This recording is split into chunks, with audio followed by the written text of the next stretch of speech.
Wrestling has more than one royal family.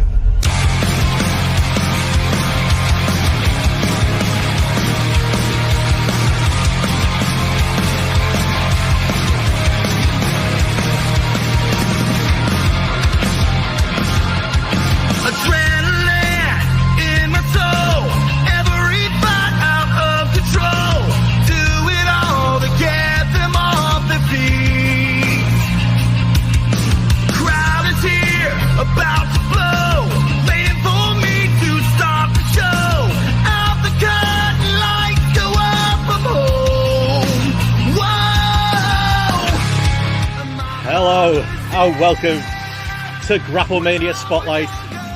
We made it, lads. The right intro, right image for the video viewers might have seen. And yeah, we are here. I'm Benno. I'm JP. I'm Gareth. And I'm off. And I'm Matty, sorry.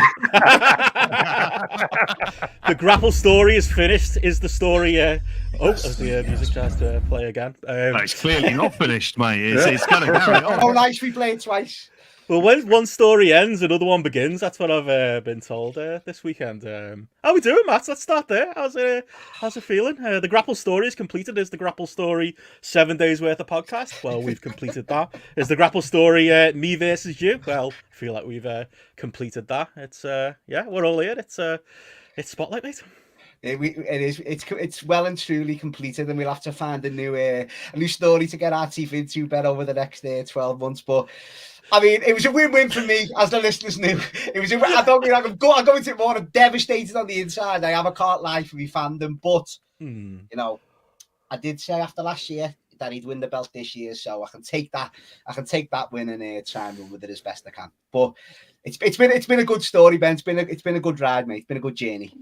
Still don't know if you're talking about me and you or Cody or anything.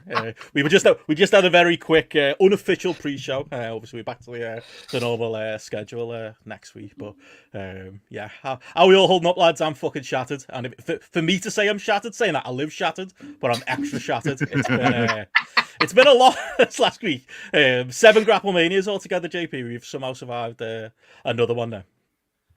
Mental, mate. You're much more mental than me. I have to kind of like space this out. I know if we get onto like sort of scran of the week stuff, mine's just going to be cereal toast because that's primarily what I was eating when a lot of these shows are taking place. It's like first thing in the morning. I can't really have like a load of fucking chips or something like that. But it's mental that it's kind of that it's another one of these done. I've got a good few thoughts now in the kind of totality of where we lie, but it was I was looking forward to this, mate. I'm again, for video viewers who can't see me, there's going to come a point where it's going to be Benno and Matty, and I'm just going to have like a cheesy grin on my face and like resting my chin on my fist, thinking, oh, glorious time. Just as soon as I saw that main event, that was where my mind went immediately. Matty's been avoiding the Discord this weekend. Have you noticed that, Gareth? Been live in there all weekend. Loads of great live chats going on. Connor mentions here, there was a point on Saturday. I think it was Saturday. No, Friday. Days all running together. I sat up at still about 6-7 in the morning watching the clusterfuck. Me and the other sickos that were still going at that point. But yeah, it's helped us all get through this weekend, hasn't it? Oh, honestly, that has been absolutely amazing. Like, we've over the years we've talked about like the community that been built through like the podcasts and GRAPPL and things like that, and like to me I almost felt like this weekend was just like the culmination of it. It just felt like it was just live 24/7. Like you could just go in there at any point of the day, no matter what you were watching, and there was just people talking about obviously either stuff that was going on live or stuff that they were then in there catching up on and things like that. But yeah, Matty was conspicuous by his absence. I had a couple of little pokes there, but I wasn't getting much out of it. Listen, I've seen everything. You know what I mean? I've seen everything. Little vanity search. No, not just of dimensions. I read everything in that main news. I just bided me time, you know what I mean?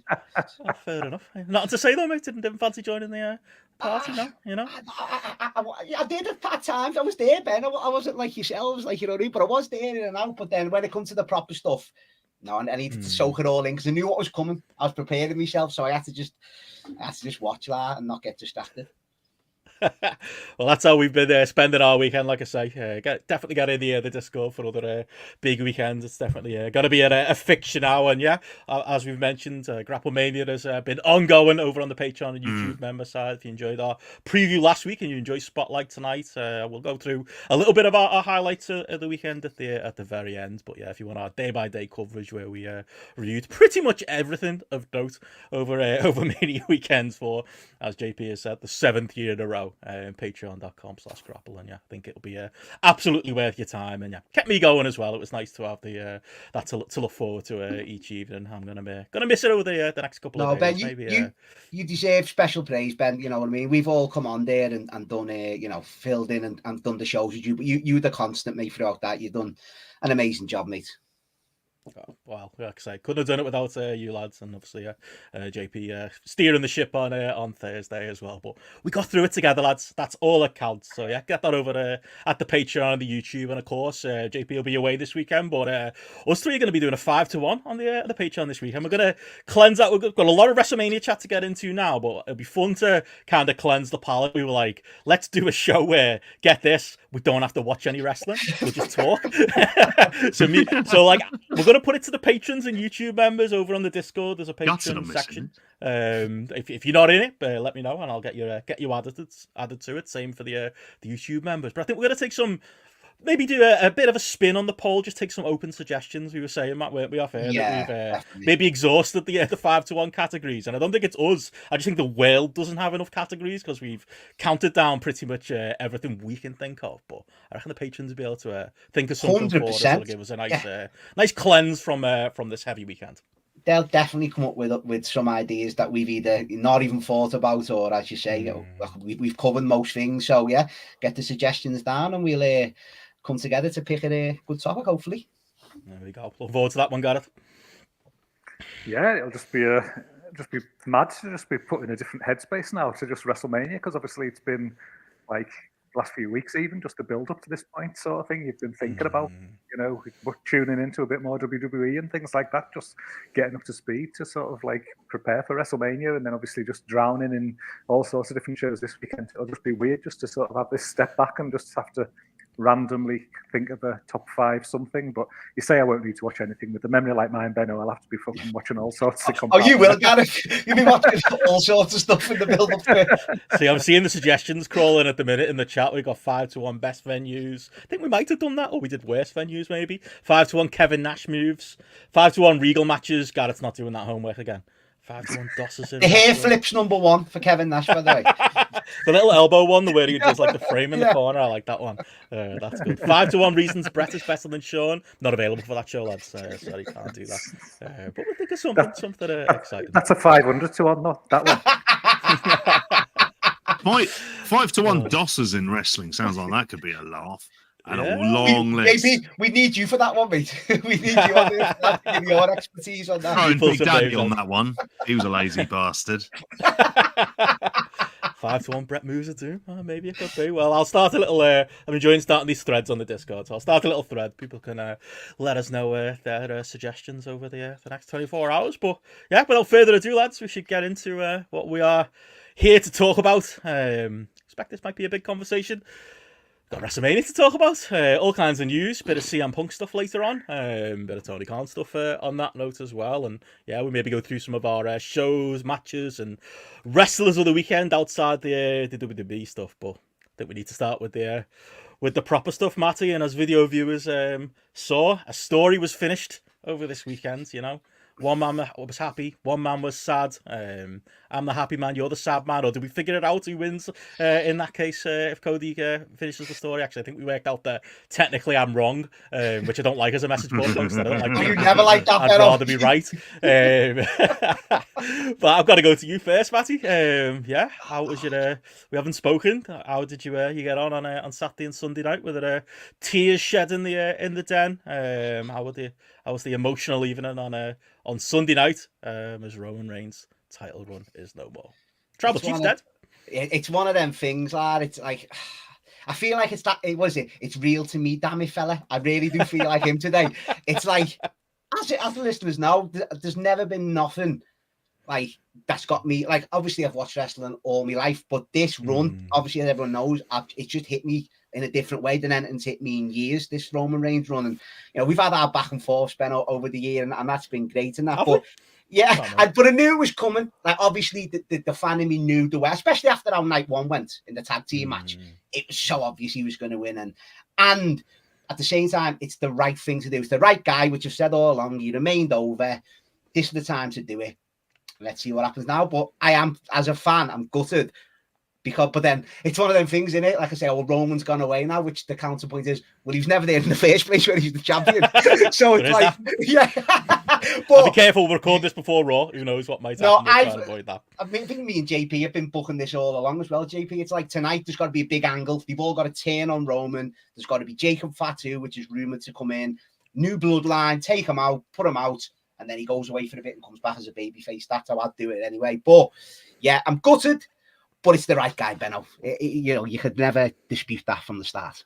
Yeah, this was coming, Gareth. He's gonna turn it. Any little American flag tattoo on his neck is coming. All those Roman t-shirts are gonna get slowly replaced by Cody. American Nightmare. What Nightmare Factory is it?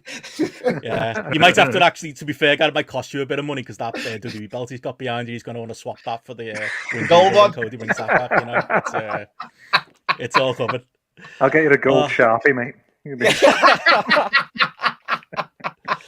Well, go on, Gareth. You be the adjudicator who wins, because I think for me, like, I'm happy it happened. Still think it should have happened last year. There's a counterpoint to that. I think they've obviously made positive out of, I think, what was, I would say, was a negative last year. I think it should have happened last year. On record about my thoughts on the last year of the Bloodline and the story or lack of story they've told over the last year. But as far as like executing it, could they have executed it any better? You know, we'll save our thoughts on some of the postscript that maybe sullied it a little bit. But I can't remember them like nailing a crowning of a babyface and crowning of the guy better than they ever had here. Like that's the positive to come out of like what I've been so negative on over these last years. Like I was even, to be honest, I was even doubting it myself. You know, night one of Mania came and went, and the crowd were quite split, and you know, very much cheering Roman and cheering Rock, and I wasn't sure if they might have missed the opportunity here. What if this crowd turns on Cody on Sunday? But it felt not perfect for me in the end, as far as like crowding a babyface, as far as reaction goes, as far as I'm getting that big moment. As it looks like JP is giving Cody a piggyback there. JP's in the ring there, isn't he? Charlie's in the ring. Who can tell, yeah. There's a load of other people in the ring. We thought we'd jump in there as well. But I was going to say, my point, Gareth, would be like, I don't think it would have been this perfect last year. Well, it could have been in another, in an alternate universe. But this was better than, like I say, anything I've seen of equivalent in wrestling for me, as far as like delivering on what I think everybody there wanted to see. Yeah, I mean, I was basically, when you're saying they adjudicate it, and basically it's one question, and it's to you, Benno. Was the moment better this year than it would have been last year? Like, was it? And if the moment is better, if the moment is better this year, then Matty wins. It is though. There's no debate. There's no debate. You're not going to get all, like as you say, the way as well. And I'm going to go into this a lot when we discuss Mania. Is the story of actually that's what we've been watching. The story was there for Cody last year, of course it was, and it could have, it could have been done, but with all the layers as well, with your Kevin Owens, Sami, all the faces coming out, it made sense. All right, we've seen it in wrestling where all the faces get together anyway, but all these play into the story as well, so it made it even better and a bigger moment as well. So I don't think it would have been a patch last year, no. I think I don't think it's binary like that though, because I can see that like this was big, this was very well done. It could have been very well done last year. I think that gets into like I think that's a simplification of the situation. Like that, this one gigantic positive, I don't think rules out the many negatives of the last year. The negative of last year for Cody, the negative of the badly told Bloodline story over the last year, the fact that story very much ran out of juice over the last year. I think the difference is that Vince is gone now, so Triple H is telling his story the way he wants to, and a lot of the ways they executed the end of the show were things that maybe realistically you couldn't have done last year. But I would still argue a competent company could have done that last year and we could have been there then. But I can't argue that, like, that element of it is definitely better this year. That extra, it's like anything in it. Like, the longer you wait for something, the more, you know, the better the kind of feeling is going to be afterwards. But I don't think that takes away the negatives. I don't think that takes. There was never any guarantee we would get here last year either. As well, we are here, and that's great. You sound like Cody, a politician. You sat on the fence. Get your head on it now. How about this then? Maybe if like, would it have meant more to beat Roman this time last year than it did this year? Was it bigger Roman losing last year than it turned out to be this year? I think it'd be close, but again, I don't think that's the entire conversation. I think there's all those other elements of it. Like Platt says, he should run for Parliament, man. Honest to God, he should. Sorry, giving a nuanced point of running for Parliament. Like, sorry, WWE Gareth. Like Platt says here, the moment was better this year, but I do think, I agree with that. The last year of TV would be better over the year. I think maybe now that it's happened, I agree with Ben. Maybe we look more fondly, you know, on last year now that we know that this was here. But I don't know. I think it's a little bit retconning to say it was a guarantee we were ever going to get here either as well, JP. Mate, all we're getting is retconning at the minute. I feel like I've been subject to some Clockwork Orange style rebranding campaign going on in front of my eyes. And this is kind of part of it, because the problem is that I think like the last year of TV and storylines ran out of juice, which is where the you know, we've always brought up the point that there was like the first half of 2023 was really strong, and then it ran out of juice. And it's to get to this place. Now, the important thing for them is they stuck the landing, but we are living in an era where all I've seen this week are lots and lots of think pieces telling about how WWE is as popular as the Attitude Era. That's where we are. That's the stuff I'm kind of seeing. And it feels like this is part of it as well. It's like, it was great. It was all a great storyline. And it was like, I'm pretty sure we were recording a month ago talking about how they fucked this up. Have they just gone and completely fucked all of this up? There were points where it wasn't obvious. This feels like the Daniel Bryan stuff, which was very much like, wasn't it great in the moment? Was it WrestleMania 30, wasn't it? So that was great in the moment. It's like, you had to remember the bit where the audience felt like they had to actively fight with the creative parts of the company in order to kind of get that, because I don't think this is, you kind of knew they were going to change course. Now, maybe it's all part of that documentary they're showing on Wednesday of Behind the Curtain, which I'll be intrigued to know how behind the curtain it really is in there. But those kind of changing. So they stuck the landing. That's the big takeaway for lots of people. I suspect it would have been better. We'll never know. But I suspect it would have been better if they did it last year. Now it feels like you've got very much the fresh directions. The directions, I mean, Matty, we've spoken about several times, where you get into Rock Roman and what happens on the Monday, and we'll forget about all the kind of not so much bad, but completely nondescript stuff that we saw over the weekend as well. It paints over a lot of things, like what happened with Cody in the end. But they could have done this better. And again, as you know, Platt says, as Andy's saying there as well, like, big thing here was like, Matty did say that, Cody will be fine. He was fine. Wasn't a guarantee. It's almost a miracle that he's fine. It's taken a lot of things to kind of line up for that to happen. As Platt rightly says as well there in the chat, like, there is that issue that, this wasn't the plan as of a month and a half ago. I would have fucking loved somebody in the presser to ask Triple H that question. Like, what happened last year? Was this always the plan? Was it ever on the table for Cody to win last year? I think we've been rightfully critical of the build.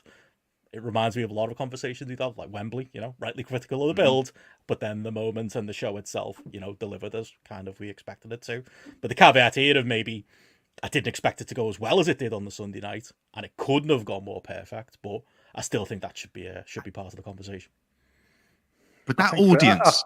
Sorry, I was going to say, I think, just to come back around to my own question, though, I think that for me, I think Roman felt like this unstoppable monster last year, whereas I don't think he felt like an unstoppable monster this year. So I'd almost go down the lines of the moment probably did feel better this year, to answer that first question, so the patience was there. But I don't feel like it felt like he beat this absolute like unstoppable beast. Whereas last year he did feel like the unstoppable, like the biggest, most like unstoppable guy. He felt a bit less than this year compared to last year for me. So that's where, when you talk about like elements of it, it not been binary kind of thing. Like there was that element of it being good and elements of it been less, and so I don't know. It's hard to make all the stars align at all times, isn't it? Like basically, so you'd have probably gained some elements last year, but you took away some elements like versus what they achieved this year as well. So it's a difficult one. On that point as well, I did think, Matty, like I saw our friend Ibu of WrestlePurist kind of say this, that like he was like me, very much a Cody booster, and like the moment Roman lost, he was like, all the hate left me, and it was like, oh, actually, he was all right, Roman winning. I think history is gonna be kind to you, boy. I think some of these intricacies probably will get lost to time, and it will be a broad strokes. Wow, what a title run! Wow, what a overall. Even if there are negatives there, that I think rightly people like us point out week to week, broad strokes. What an achievement, I think that's something you'll be able to wear as a badge of honor, I reckon. Oh yeah, that's always the case, and I think that's with, like, I don't know, it's especially with wrestling, it's like when you're watching something in front of your eyes, I think I've said this before, it's either or, and it's like you're scared, or you're not scared, but you don't want to say, right, that's the greatest of all time, because people will say, oh, what are you on about, like you're just being hyperbole and all that kind of stuff. But genuinely, I think you're right, in about 5 years' time. Because like we remember Steve, we remember The Rock. We're not breaking down every segment he done back then, are we? Well, it's like, you know what I'm saying? Yeah, in the Attitude Era, we're not breaking down everything done. We remember the moments, we see the matches, the same kind of stuff. He's on that par where in 5 years' time you'll be seeing all these big moments, big matches on videos or whatever you want to go down, whatever route you go down. Like, so it's definitely 100% Benno. He will, and he'll get in that Observer Hall of Fame as well, which you're big on. I told you I'll vote for him.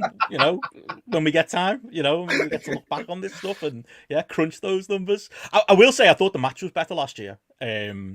It was almost, it's weird because it's like they almost executed the moment, in fact, definitely executed the moment better. And in a lot of ways, the bullshit of how we got there with, like your reference there, with Cena and with Undertaker and with all of those things. It was very much like if you're doing a 40th WrestleMania and you're kind of, in a way, celebrating the past, but there's this big push now to be like, no, Attitude Era is dead. Here's the future. Let's go. And Cody's like that, that face of where we're going next. It kind of fitted like in a meta level that way as well. It felt bigger, even if, like I say, the execution of the match and even the anticipation for the individual match didn't feel as high as it did last year. I mean, yeah, it was a absolute. I bet you were loving it, Matty. Sports entertainment to the very end. It was pretty much what we got here with these. Okay, we're going into the match itself. Like it's one of them, as you say. Like it's right because night one as well. It was split. But then I always thought, right, and we've seen how many of these Roman title defenses, and I've been critical, especially the Jay Show match, where for the first like 10 Which one, mate? minutes, the one last night? The night before? No, we'll get there. Sorry, we'll get Roman versus Jay at SummerSlam, where it's like, and there's a formula of like 10 minutes where the crowd is a bit dead, and then you're waiting for everything to happen. Whereas last night with that, the fans were into it from the start. Even though they knew everyone was going to run out, we all did, didn't we? The fans were still chanting all the way through. They weren't silent, just waiting and to stand up when everyone come out. So that was a testament to how much they were in it. And I did think they've done some good work here. They've got great chemistry, Roman and Cody. I think they really have. Yeah, they do. With the actual work. And then once all the bullshit happened, I mean, that was like, I can't describe how fucking, like, even though I knew the end was coming, you were laughing, you were just having a great time. It's just one of but it made sense as well. The only thing that didn't make sense, and I'm trying to, as I always say, we can put our own lyric and logics to wrestling, is Undertaker. And I think it was meant to be Steve, weren't it? But he just didn't want to do it or something. But like, even like Solo, the rehash of last year's finish, I said that all along, they'll do that. He kicked out to the spear and spike combo. Cena comes back to get revenge from their match in October when he put him out. That made sense. Obviously, the tie into the Rock and Rock Lane Cena out their history. Undertaker, as I say, I'm trying to fit that in. But it's the Undertaker at WrestleMania. I can let it slide because I'm having a good time. But even the Seth stuff, and honestly, People might want to hear this. No, Mate, I know what whenever. the fuck Right, was that? no, but listen. I pissed myself laughing when he came. I up. did. Like, For people who've been following the story, and I've seen it all day on come Twitter. on. I've seen it. No, wait, listen, on the Discord. One line. You're right. You can have that where he was a mug. Seth was all weekend. He was an absolute geek, fool, whatever you want to call him. But in the actual story that they've been telling on TV, he's ultimately the downfall of Roman, and that's what it is. Genuinely, that's the whole story. Roman seeing Seth hit him with the chair instead of taking Cody out, and that's what cost him in the end. And I don't think anyone's missing that. It's ingenious. It didn't make him look terrible, Seth. He said he Let's use words other intended. Come on. It was words brilliant. mean things. That was brilliant ending. And I'll argue anyone with that. It was hole in the wall in Shawshank Redemption. This one, it's up there, isn't it? The idea, like, that Seth Rollins went backstage after his match, dyed his hair, dressed up in all the gear, got the music man to play the Shield music, only to come out and immediately get punked out.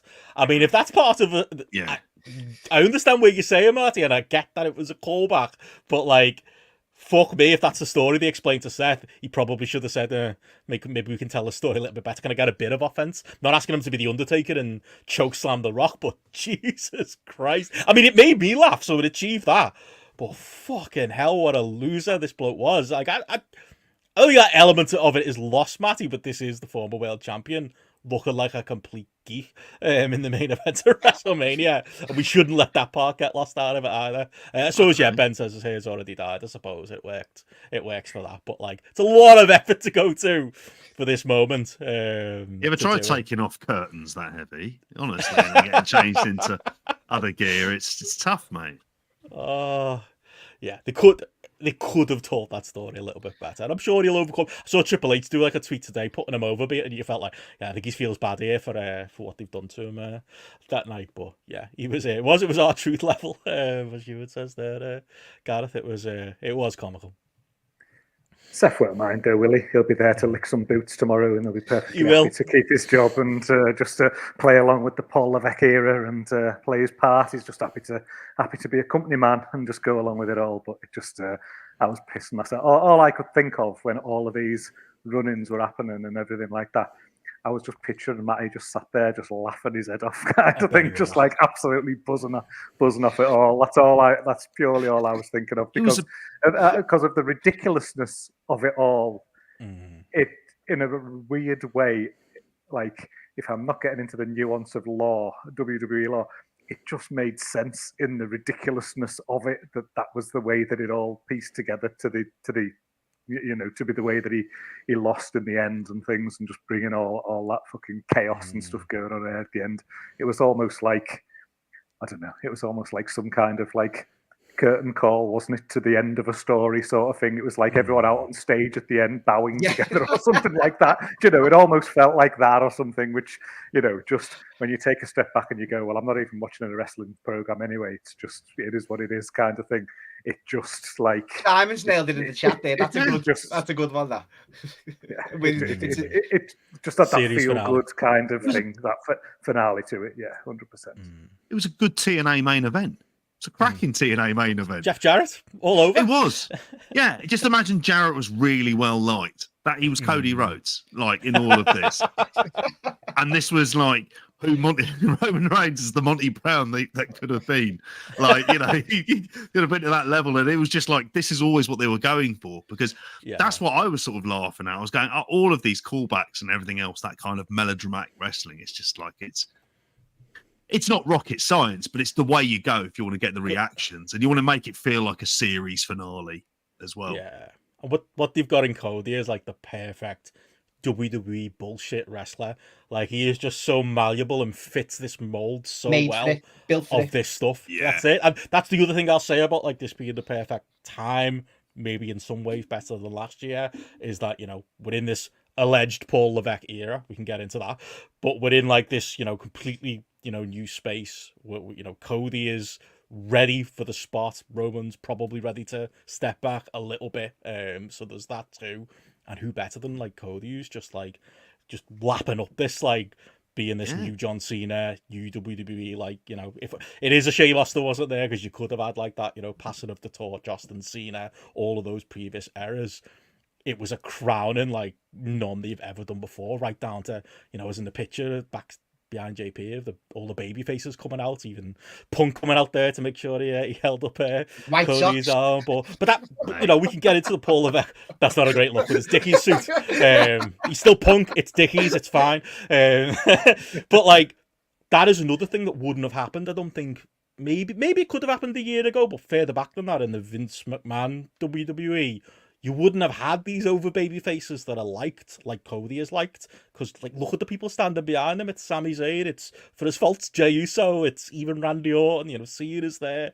There's a, you know, even LA Knight was knocking around, wasn't he? All these over baby faces who are baby faces the fans actually like and believe in, like Cody, all there at the perfect time to do the WrestleMania 10, to do the, you know, Dusty Rhodes has just won the world title and hold them over their shoulders. Like, that was almost perfect time. And then it's like, Cody's the perfect leading man for this, like, future looking era of WWE, but he's got this supporting cast of players behind him as well. Like, it worked visually, and it's the truth, I think, of what they've done right over the last 18 months, even if we can all point out a lot of things they've done wrong. He's clearly the right person to go with. Like, they've made that choice. It's always been like the right choice and the sensible direction to go in, because he fulfills two things in that. There's the kind of likability aspect, which, you know, is obviously it's going to vary from person to person, but in the main, he's also got the indie cred, like at the back of all of it. That's kind of that thing that they made more explicit reference to it as well. But the finish of the ending of this was weird, because I think that's like, the way he was crowned was very much also a way of telling you that the Vince McMahon era is over. Like, you know, like say, to make absolutely clear, it was all over this. It was all about putting this different flavor in everybody's heads, particularly when you had like imagine if there was a camera pre-show and they were showing Vince McMahon going to Gorilla. Like, how do you think that would have fucking gone down well as well? So, I mean, even the Kevin Dunn-esque elements of WWE are all kind of gone. And do you know what? It'll work for the most part for everybody, even if there are loads of legit questions to ask of the people who are still remain around the place as well. But nah, job done. Can Vince McMahon be gone though when he's Mole's the first person called out to celebrate in the ring? Didn't love that. Yeah, fucking hell. Like, that's Cody though, isn't it? Like, you know, we put the AEW podcast on the free feed this week. Like, when you let Cody make a decision, that's what happens. They've got him right, because he's not making these calls. They're like, oh, Brandy can come out with you, but she's gonna come to the edge of the entrance, and then she's gonna fuck off. She'll come out at the end, but she won't stood at ringside. They make all these calls for him, and then the moment he's got his big moment and he's got the title and he's in the ring and they give him a mic, the first thing fucking stupid Cody does is go, oh, let's get Bruce Pritchard out here, let's get Triple H out here. That's always there's the 90% of, oh, Cody's perfect for this and they're going to get this right, and there's that 10% of saving him from himself, because fuck me, was that a bad call. Just before going to that, just what you were expanding on about the baby faces, like Triple H said, one of his questions in the presses was, it's the hardest thing to do is make a baby face that everyone believes in. And I think that's where counteracting it's like, we agree. It would never have happened years ago, like 6 or 7 baby faces that the people like, that genuinely cheer for every week. But I think at the flip side of that, he's forgot about the heels, and how much have we complained about like the Judgment Day or Solo and Jimmy getting beaten like drums every week? It's like, and Cody's first feud coming up, who's he going to be against? There's only Gunther really. Are you going to put him on day out shows with Karrion Kross or fucking someone else? There's no one you can like put him in there with. Drew maybe, not going to hotshot that, but that was that. But yeah, even watching it, like I was watching it with Cleary and that, and it was dragging on a bit. And then when Cody got the mic and announced Bruce and shit, do that after they go. It was like, literally, that's the first thing I thought is like, save this when it goes off there, like. But yeah. Madness. Awful guy, and Triple H as well, you know, like, of course, Triple H doesn't want to come out here, like, despite the fact that like the commentators have been breathing down all our necks, calling it the Paul Levesque Era. The show ended with Triple H doing like the end bumper. Now it's his voice, you know, like he's not saying the new leader in whatever. Oh, the signature. Logo was. Yeah, the signature at the end, like. he wants everyone to know that it is company, down to like, you know, JP Oh, yeah. alluded to it, the other changes, the change in like, you know, them playing the national anthem, which was always something Vince didn't like. All of these little things are in there, Gareth, to remind you that it's a new era. But when you see a Bruce Pritchard on screen, you still see that like that old era is still creeping around and is still there underneath the surface. As good a job as they've seemed to have done of compartmentalizing, Vince was the problem, he's gone. Is this babyface company? Let's move forward. Yeah, and I don't like this. I feel like it's a bit. I think there's some cleaning up needs to be done at the top before we get into these realms of like let's defining new areas and who people's roles are. And there's still a whole lot of stuff that needs to be investigated and stuff that needs to come to light and things like that before, you know, what happens if they try and push down this route and then, you know, two of the people who they're suddenly having to be turfed out because some new text messages emerge or something like that in 2 weeks' time or something. This is going to get Mania like 20, that. isn't it? It's going to be an edit. I think there's definitely like, you know, it feels like they're pushing that far too quick, and I get it, kind of thing. They want to try and create this new like era and try and almost draw this line on the sand and try and sort of like get over it and push it as been something that we're moving on and we have moved on and things like that. But again, as long as you're doing things like that, you know, literally, like, I'm not invested in WWE. I was buzzing at that moment that Cody won, and then literally that Bruce Pritchard announcement, it was like a fucking pin in the bubble for me. It just like, it put me on a downer. I went from there to there. I was like, oh, that is shit. That is absolutely shit. Why the hell's Bruce Pritchard coming out now? Like, you've got all these baby faces in the ring. You've got this great moment, and Bruce Pritchard, like really? It was like so bad. And again, great poppy guy. Where you're talking, obviously Ronda Rousey's, you know, what she's, you know, said from Bruce Pritchard point of view and things like that as well. There's all that sort of stuff still there, just like hanging in the background, just ill-judged, and it just showed to me that, you know, where you're talking about perfection, where you're talking about perfection, like it wasn't perfect for that reason, kind of thing, and that's where they still need to tread carefully, as far as I'm concerned. Yeah, those ghosts are still knocking around, and you know, bringing Stephanie back is another element of that. Obviously, we got to, you know, we don't know what her role's going to be, but I thought it was notable that they called her Stephanie McMahon. I thought they might just go whole hog and just call her Stephanie Levesque, which is her actual name now. That tells you something, doesn't it? Or maybe that in a weird way would have drawn more attention to Vince or whatever like that. But that's the biggest thing about it all. It's like there is this massive positive feeling around everything. It does feel like, oh, this is a new era. We are moving forward and whatever. But there's still skeletons there, and I just don't think you can only whitewash it so far, is what I'd say. And I think, yeah, those little elements of it do still come out, and you know, who knows what Stephanie's role is going to be, whether she's going to be working backstage or doing stuff. I still feel like there's definitely elements of a succession there, with Shiv and Tom, as far as like, you know, their situation. Brilliant just tweet, that final scene of Succession, you know. But you could imagine them in the limo back to the headquarters, you know, that little awkward scene where they're like half holding each other's hands because, you know, Tom's got the keys to the kingdom now, and here comes Shiv again. I guess we'll never know the ins and outs of that, but very odd time for it to come back into things, JP. Yeah, that's the other weird thing about this is all the palace intrigue stuff is still there now with Steph. And I was thinking about, like, why is she there? It's like, well, I suppose you've almost got to view everything they do through the prism of PR. And in this case, what do they want? They want a McMahon to wheel out there, and a McMahon with experience, and one, you know, who isn't a loon, which does acceptable rule out face of the McMahons. Exactly, and she is the acceptable face. And they must be pretty confident in that, given that she's named as one of the corporate officers in the Janelle Grant suit. So that's going to be interesting if it gets to Discovery, where her role is there as well. But it's almost there to transition then the change over, like I say, to the Paul Levesque era, which, when you think as well, for someone like for him, who you always feel like he could go, TKO could just cut loose. It feels like having having his, like, very much him being all over this show was such a big thing, and it strengthens his political hand, as well as being someone who's feel like he is part of. Here's all these stories that you'll read in various things where it's basically suggesting that WWE are as hot as the Attitude Era, and who's the bloke who's in charge is Paul Levesque, Triple H. that is they're like the big kind of takeaways. And there is a McMahon there, but she's not evil like the one who was there before.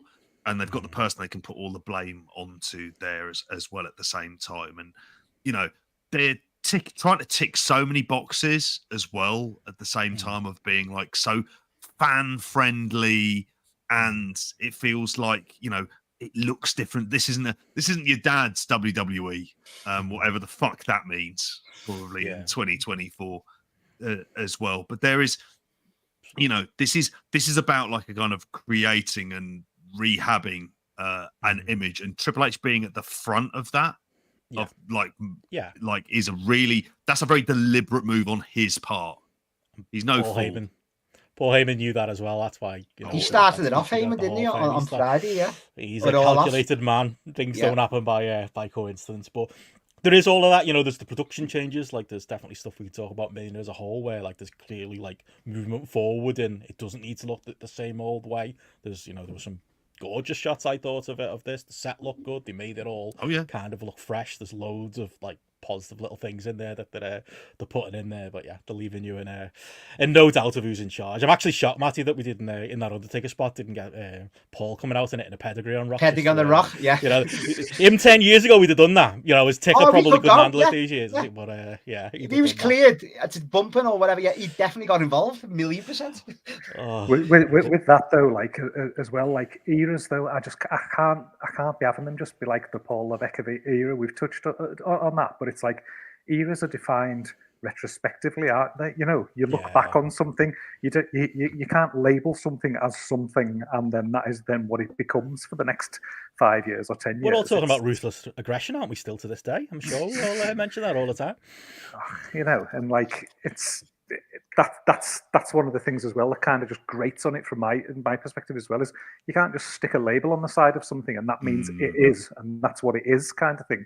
But no, what you need to do is create something, do something, and then get it then tagged to the person's hand who's then created that and formed that, because like otherwise then it's just meaningless and it's just totally empty kind of thing. And it's like I was, not that I need to be worried about being fearful of the WWE because I don't give a flying fuck, but like just Levesque being out there as like the guy to open the show, the guy at the end there to close the show on the Sunday and stuff like that. It's just like, what that guy's ego's like and things like that. About like his politicking and his manipulation of power, and probably with all this stuff going on in the background with the the Vince stuff, just trying to probably just create this layer of cotton wool around himself as well, as much as like the other side of just like baby facing him. He wants his bowls of fruit fucking delivered, doesn't he? And things like that. He loves all that. He loves everyone thinking he's fucking great. So it feels a bit red flag to me, that, to be honest, that he's there pushing himself at the front of, like, he doesn't want to be down here, but like, get Paul Levesque out, boom, he's fucking straight through that curtain and he's on his way to the ring. There was no hanging, there was no, I don't want to, he was in that ring within a second to get his flowers. Unbelievable. And I think, you're moving from one era to the next, but there's a fucking monstrous ego that's at the center of this new era, sort of thing. So it's being interesting to see how that plays out. Whose hole was he up for the last 10, 15 years? There's two big egos. Whose hole has he been up for the last fucking 20 odd years? Vince's. Yeah. He knows where the bodies are buried, and he's no fucking fool about a lot of this stuff. True. And he doesn't drink as well, so he hasn't got that excuse. He can't. I can't remember. You were on the fucking cherry coke, you lying bastard. Always that click designated driver, wasn't he, back in the day? Think of the things he saw there. We'll talk the full Mania 2 nights, but I suppose while we've covered a lot of it there, anything more on the main event and how they finish the story? I go 3.5, by the way, on the main event. I think it was great bullshit. I can't say it was bad. I think they definitely I don't know. They definitely stretched credibility with the Bloodline Rule stuff in that, like, there were near falls happening when it was like, hang on, Dwayne's not even come out yet. You know what I mean? Solo hasn't come out yet. I haven't even seen mid-card Jim. You know, like, I'm not buying these lads. But to be fair, the audience bought them there, and it was a molten atmosphere for it. So I can't slight them there. So yeah, that's my overall take. Anything extra on that map before we look at the full 2 nights? I preferred last year's match as well. Like the moment, and as Gareth said, like I was having a time of my life, Gareth, them last 5 minutes, and seeing it all today. I've watched it back about 20 times all day, like on Twitter, put it back on the network, just had a great you must time. be out of tears, mate. Oh no, okay? Ben, no, but it's heavy. You know what I said to you at the start? Stay hydrated, mate. Fucking hell. No, genuinely, like I've been in tears all day just watching the pop. No, even when Cody wins, Samantha Raven on the call, it's genuine and. It's mixed emotion. As a fan, like obviously I want to Roman to win, but Cody, you can't. That's the beauty of this match. It's like it's the perfect guy. And even if it was anyone else but Roman, I'd be like that with my Cody t-shirt on now, Benno. But it's just coming. It's just like perfect storm. It genuinely is, and like you're happy for him, and you're in tears with him, giving the belt to his mum. You know what I mean? Yeah, his wife, -1 in there, like and Brody's family. It's just that's the flip side of the Bruce Pritchard thing, where Cody's clearly loyal to a very, very dodgy, horrible man. The fact that he even brings -1 out there with him still to this day, and they get that's a silly, but that's a contracted AEW wrestler technically, and you know he's out there in the ring, and obviously it means a lot. Dustin and QT. And Ricky Starks up in the skybox, weren't they? I've seen the videos. Seeing all that. Not more nailed on the Ricky Starks ending up there at some point. But that's the, you know, there's negatives of Cody there, but that's all the positives, isn't it? And anything more from you, Gareth, on the match at the moment? I mean, the match, like, you know, whatever would you say, 3.5? Yeah, it was like 3.25, 3.5 to me for that. But that's not. It's irrelevant, you know. It's not a match to star rate, is it? Kind of thing. It was all about the moment. It was all about the glorious bullshit at the end, kind of thing. That was just you know, like pure entertainment. I think where they did succeed though is separating the Rock for so long, because he didn't come down to the, you know, he wasn't stood there at ringside all the time. That Rock presence that we've talked about is taken away from Roman for the last few weeks and things. I think it really helped that they just made that separation, and then he was there for his spot later on, but it let Roman Reigns be Roman Reigns for the majority of the and he was great in that moment. The match, and it did help elevate him back to somewhere near the level that he was at before the Rock came and got involved around that. So that's something that I thought that was well done. But I mean, at the end of the day, you can hate WWE as much as you want and stuff like that, but like, what kind of fucking curmudgeon would you have to be to not have just enjoyed that whole start to before the words Bruce Pritchard leave Cody Rhodes' mouth kind of thing was like just brilliant, just pure, like big tick in the box of like wrestling fandom and stuff like that. It was one of them things, you know, where we go back and we do our Patreon shows, and you know, you talk about, you know, I'll get teary-eyed talking about Randy and Liz, and you talk about Warrior and Hogan at 6 and all those things. That's something that there'll be kids there now where we're 14, 15 watching this, and in 30 years' time they'll be saying, remember all the baby faces in the ring at the end, and like, John Cena showed up, and that. It's a pure classic WWE wrestling moment, that kind of thing, and like, you know, as critical as you want, but it was brilliant for what it was. Oh, that's well said, Gareth. But even The Rock, though, I've got to mention The Rock. How funny is he coming out, though, swearing his head off all the time? This character guy, honestly, he's so fucking good. And he will be back. He pretty much said it on the press, didn't he? He did, yeah. He'd do the Cody match at SummerSlam for sure. Yeah. Gotta happen. Can't wait to see it. It was a beautiful moment for me. I loved it. In my mind, I won. Cody won. That's all that matters. You did not win, but WWE won, Matty. They got me to care about a babyface beating a heel. Like, I celebrated the babyface winning the WWE title. What year is it? Like, it's not WrestleMania 10. What are we doing? Like, they got me. They did, and it was the work in there, the right pieces in place. Just you wait until Gable Stevenson beats him at Great Balls of Fire or something like That'll be that. full circle. That'll be the best ever, Gareth. No, I was told it was going to be Solo. I'm sure Solo's going to finish the story one of these months, isn't he? That's coming. Solo Roman's coming, Benno. I see you're excited for that. That's No a threat. block head of the line. I've been reading all these comments, don't you worry. Can it be Jacob Fatu instead? Fucking hell. That's what I was hoping for JP to make the story a three-way. Oh, yeah. Jacob and Kurt Bauer to come out and Real signed, story. though, JP. He said he signed and he no-showed It's the story. at an indie show over the weekend, didn't he? So apparently He'll have to knock the fags on the head, Matty. I'll tell you that for free, because he was doing them in some of those MLW promos and getting pissed up on the street. I think all that that'll have to get knocked in. I reckon we're getting all that tonight. That's what we're getting. We're getting new bloodline tonight. Him, that bloke who appeared in that N1 tournament in Noah, Lance, whatever his name, he'll be there as well. Yeah, repackaged as a tag team. Like you could see it kind of like happening and going along the way. But yeah, I mean, broadly, I enjoyed it, and I think it negated a lot of the criticism I had after night one, which that's the job of it. And I think our overall point is like you stick the landing. This is why I love the fact when they go to their like kind of their videos at the end, just wrapping it up. They do a Sky Sports thing where they can take a game like say Arsenal City. And in that highlights package that lasts a minute with some classic Stone Roses over the top of it, you're convinced you've watched this brilliant fucking game. And you haven't, in fact, wasted 3 odd hours of your life, have you? And that's what they do. And they're going to make sure they had those moments and stuff like that completely like laid out. That's their strength as a company, is they get the things that their audience, what are their audience going to take away? And they make sure they take away those kind of moments. So they're not thinking about the Pride versus the Final Testament. That will have left all of those people who watched that as soon as those lads. I thought, JP, we'll go into that. They forgot all about it. Yeah. Oh. Well, there we go. Perfect WWE ending to a 2-night Mania. But I don't know, where do you want to go next? Do you want to talk while we're talking Dwayne, talk the Mania night one and then whip through the rest, or do you want to go in chronological? Go on, Matty. You've got the OCD. You can. I think if go Dwayne and then we'll go in order. We'll go back in order. Yeah.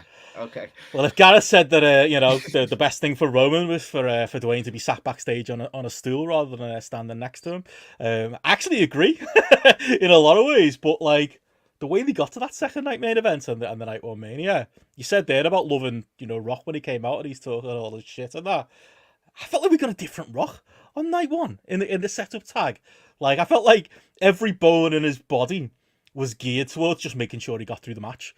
Because, like, you could tell, he's a 50-something-year-old man, and it's been, 12 years or whatever, how long it's been since he's worked again, that he was putting a shift in there just to keep going and keep up and keep going with it.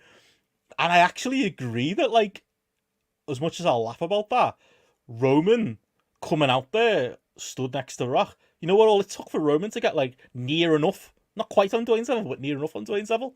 Just pop his top off, because like he looked very well. But that's one of my only tweets of the weekend was he looked very well. He looked incredible. He did. He was in Mania shape, and Rock's obviously a bit older, and rightly is slimmed down for Mania. Yeah, his torso, his stomach, he's how else was he going to get through the match if he didn't? I actually thought when Rock came out in like the big fucking, he looked like either the Flying Elvises or remember when Nash and Hall were the Kings of Wrestling in TNA and they wore like the full jumpsuits. I honestly thought he was going to wrestle like that, like 100%. I reckon he even maybe half thought he might, and then got out there. Was like, "I look daft. I'll rip it off," and I've got my trunks on underneath. You could tell he was a little bit maybe nervous about being next to Cody there, next to Roman there.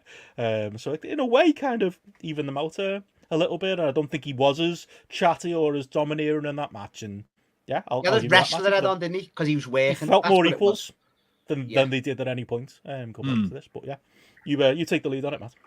Yeah, like I've heard a lot, like, and obviously I did like the tag team match, and this was one where the first 10, 15, you knew it was going to be one of these, dare I say, bloodline Roman Reigns matches that, they wrestled in the crowd, and it was slightly quiet, they weren't into it as much as the second night's main event early on. And then, because they were waiting for all the shenanigans on night one. And I think it did pick up near the end when Roman speared The Rock, and that was a good moment, which I'm sure they'll play back to JP and call back to. But it was the second longest WrestleMania match in history. There's 44 minutes. I couldn't believe that when I read it. I was like, I knew it went long, but 44 minutes, JP. I mean, it was long, but I did like the way, you know, it was a definitive win at the end where, and I listened to see you, Gareth, in the Discord saying about it was you wanted to see Rock and Cody go on Mania 2, night 2, but that's for a match down the line. Like, Roman obviously give the pin up for Rock to come in, and it was definitive, and it did. It just, in wrestling terms, it's, you know, the odds are stacked against the babyface Cody Rhodes. Can he overcome these insurmountable odds? You know, this was Steve Austin stuff back in the day. It's like, can he overcome these odds? And I thought it worked well in the end anyway. I thought it was shit. I thought it was shit.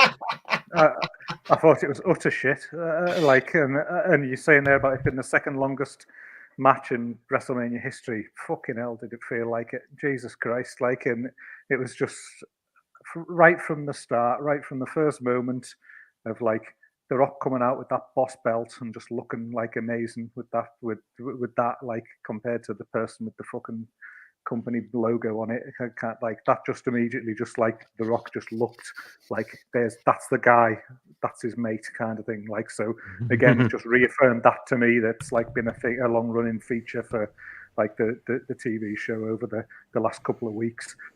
It was like the match itself just had zero heat. You talk, Matty, about like the crowd being like dead up until like later on, or quiet, or not as into it until later on.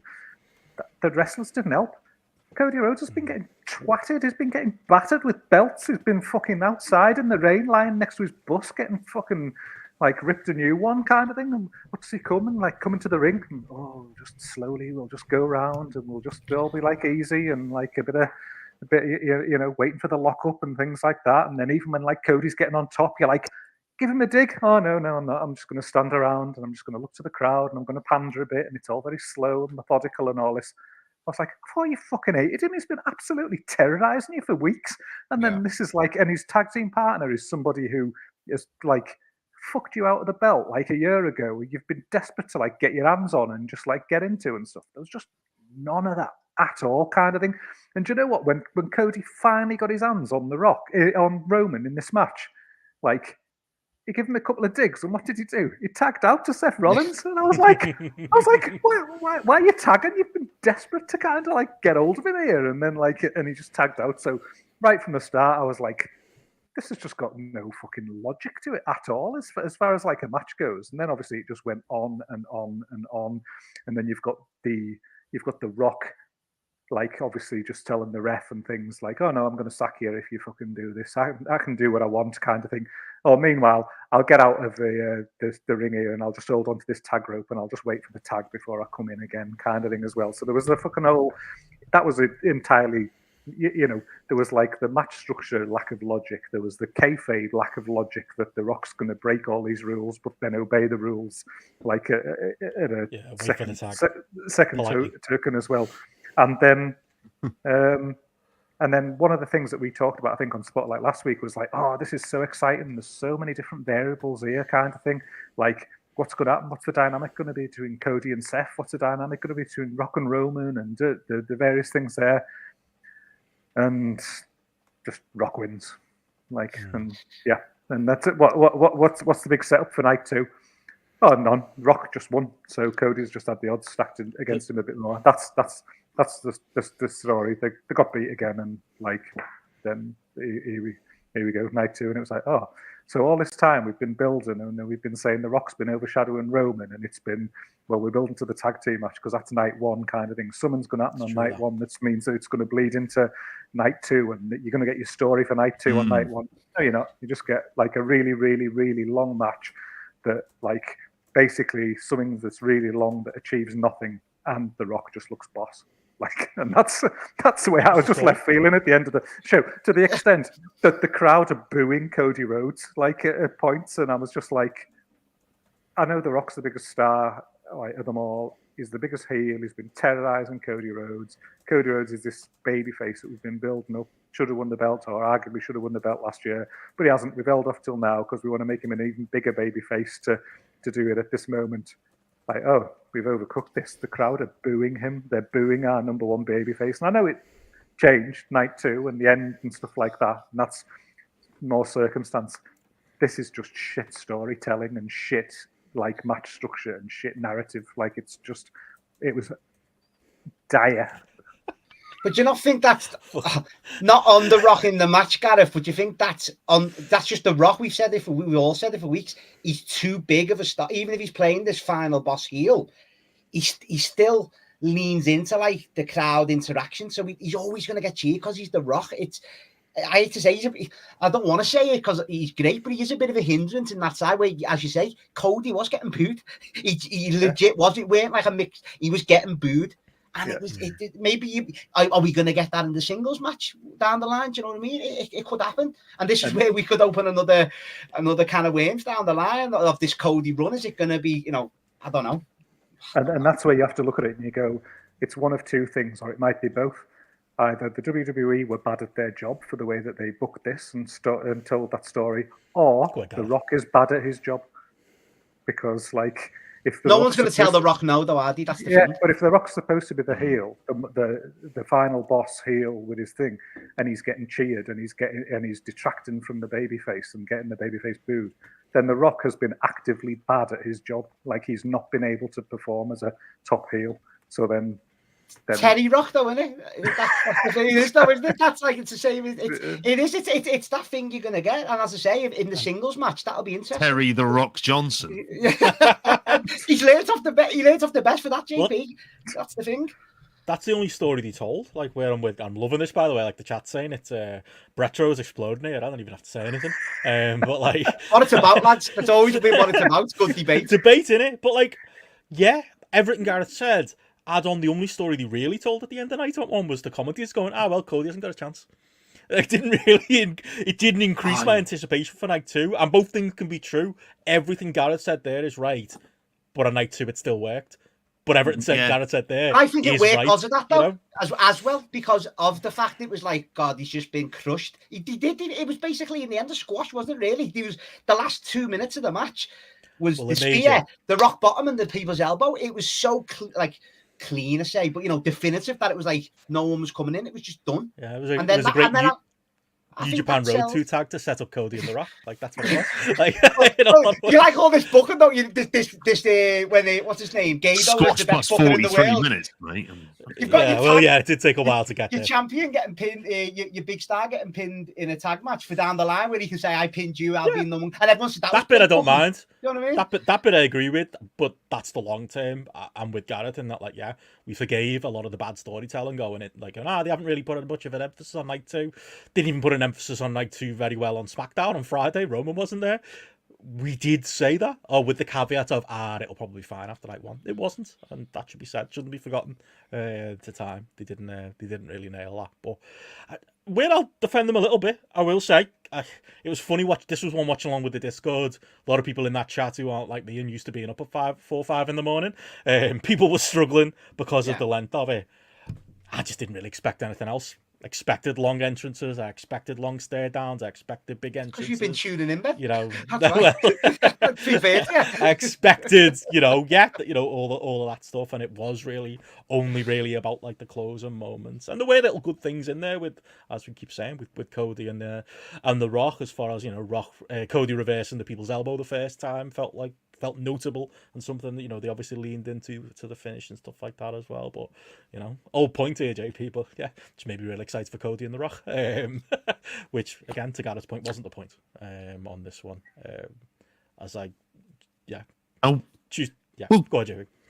We'll get to that, won't we? We'll get to Cody and The Rock. Don't worry, that hasn't been forgotten about. And SummerSlam is a stadium show, and I'll be fascinated to see, built properly. There's big money to be made in that. And by God, have we learned, just on a complete side note, we'll talk about advertising and stuff. I've never felt I've been bombarded with so many fucking adverts in my entire life. That's where Benno doesn't mention this that. was excessive. Because you probably don't see them all the time, but we're used to them. No. But I mean, I would say that it was a long hour. It is. I expected it to be like this. I think there was nothing about it that was any surprise. I expected like a big Saudi tag is what I thought we'd get. Take loads of fucking time, and this is what we're getting to. Really, for the benefit of going to Bloodlines rules, which are what? They're the same rules that happens every time Roman Reigns has a main event. He was like, no DQs, no countouts. And I was like, colour me fucking shocked, Paul. Honestly, I was stunned that was the case. It was what it was getting to. And ultimately, if Night 2 hadn't ended the way that it had, with enough of that kind of feel-good element, like I was not saying I was quietly seething. I was very disappointed after day one when I was thinking of how long the show was. We'll talk about that in a minute. Definitely. Where it had got to. I was like, Jesus Christ. And it wasn't like the year before where, if I remember rightly, it was the day one was really good and day two was the one that was like noticeably weaker. That's kind of what we got here. And I think it was just ending it on this very long note. But like, oh no, Cody's got no chance winning. He was like, what do you mean? His real match is tomorrow. Like, lads gets pins. It's wrestling. Like, fucking hell. You know? I just thought he made it seem more like they were trying to make it like the odds were somehow against him, and it was like that was their problem about the stipulations for that particular tag match, which is the thing that they never added in the real sense of jeopardy. He was never losing the title. He was just like, oh, but all the lads can interfere, but this time they're allowed to, and it's like they're generally allowed to at the best of times. Just means the fella in the zebra shirt doesn't have to fucking lie on the canvas or on the floor for 10 minutes, does it? It's Bubba Ray Dudley. Yeah, or Alex Jones, was it? We'll get there. That's all I'd say on night one. Night one was definitely, I'd agree, the weaker of the two. 100%. Part of it was the main event, part of it was that as well. I will say it may be real, maybe exciting. I do want to see more of Rock. You know, I think next time, I think maybe he'll be a bit more prepared. But it also made me realise, fuck me, there's no way Rock could have done a singles. He needed those moments on the apron. Like in this one, he needed that walk and brawl in the crowd. And he got, don't get me wrong, he got through it, and God bless him, kids children, where the grand old age he's up to now. But that was, in hindsight, you know, the right call in the end to put him in a tag. Best spot for him. He's playing an MMA fighter in his next film up till SummerSlam, so you'd like to think the cardio should fucking be in place, isn't it? Talking about a sweet gig to do before training. Oh, I'll train for a wrestling match. 2 birds, 1 stone. I'll make a film an MMA fighter. There we go. Job done. Well, we do have other points of night one to hit, so as Eddie rightly says there, so we should move on to the rest of night one. And yeah, we kicked off night one with Rhea Ripley and Becky Lynch. What did you make of this one, Matty? As far as an opener goes, this was one the Discord were very much enjoying. Becky Lynch, as came out since, was definitely very sick during this one. Obviously, there's the contract strife going on backstage as well, so bit of a coupon booster for some actually. This one, but probably should have been predictable that Rhea was going to retain here against Becky, and they went out there and as Triple H said in the press, it probably was the right call to go on first because, outside of one other notable exception on night one, I thought this was the best match of this undercard. Yeah, and Rhea was never in doubt, really, Ben. Rhea was always going to get the win here. But it wasn't, considering Becky was under the weather as much as Michael Cole said. It was 120-degree fever, he was saying on there. She done well. She done really. I wouldn't have noticed that much anyway if he wouldn't have said that. You know what I mean? She wasn't like shocking or anything. But I thought this was a good match, good opener, and it just puts Rhea over even more as like beating another big star, and be interesting to see where she goes next down the line as well. Who's going to step up to Rhea now? So it was as you say, what Triple H said, good way to start the show. Definitely two big over characters. Any notes on this one, Gareth? No, it was fine. It was a 3-star match. I think the first half was a bit slow, a bit clunky. Second half definitely came to a bit more. I think as it went on, it sort of built and got into it a bit more. But it just felt like a match where and the same. The outcome never felt in doubt really to me, and especially as it went on, I think it became more apparent that was going to be the case, and it was just big people with the crowd, over with the crowd and stuff like that. Good way to start the show without it being anything at all to remotely write home about. And sorry to jump in, as Andy says in the chat, 102-degree fever is. Sorry, I'm not a doctor. So yeah, it's 102, not 120. 120 and you're dead. Yeah. A good Fucking shot. hell. I'm sure 3.25 Brett's was. actually. I'm sure Brett's was 120 when he lost the belt to the Mountie. To the Mountie, I was going to say. We'll get to that on Bretro one day. We will. Yeah, all I would say, it wasn't as I'd be in broad agreement. Not as good as the other Rhea Ripley Big Mania matches, the two Charlotte matches, which I thought were excellent. They really weren't up to those levels. It just picked up, I think, the moment from the electric chair spot. That appeared to be it. I was very, very distracted by this makeup. And we have to speak about that as an overall theme of the evening. But fucking hell, Homer what Simpson and was his makeup shotgun. It was on the fucking band as well. How shit were they?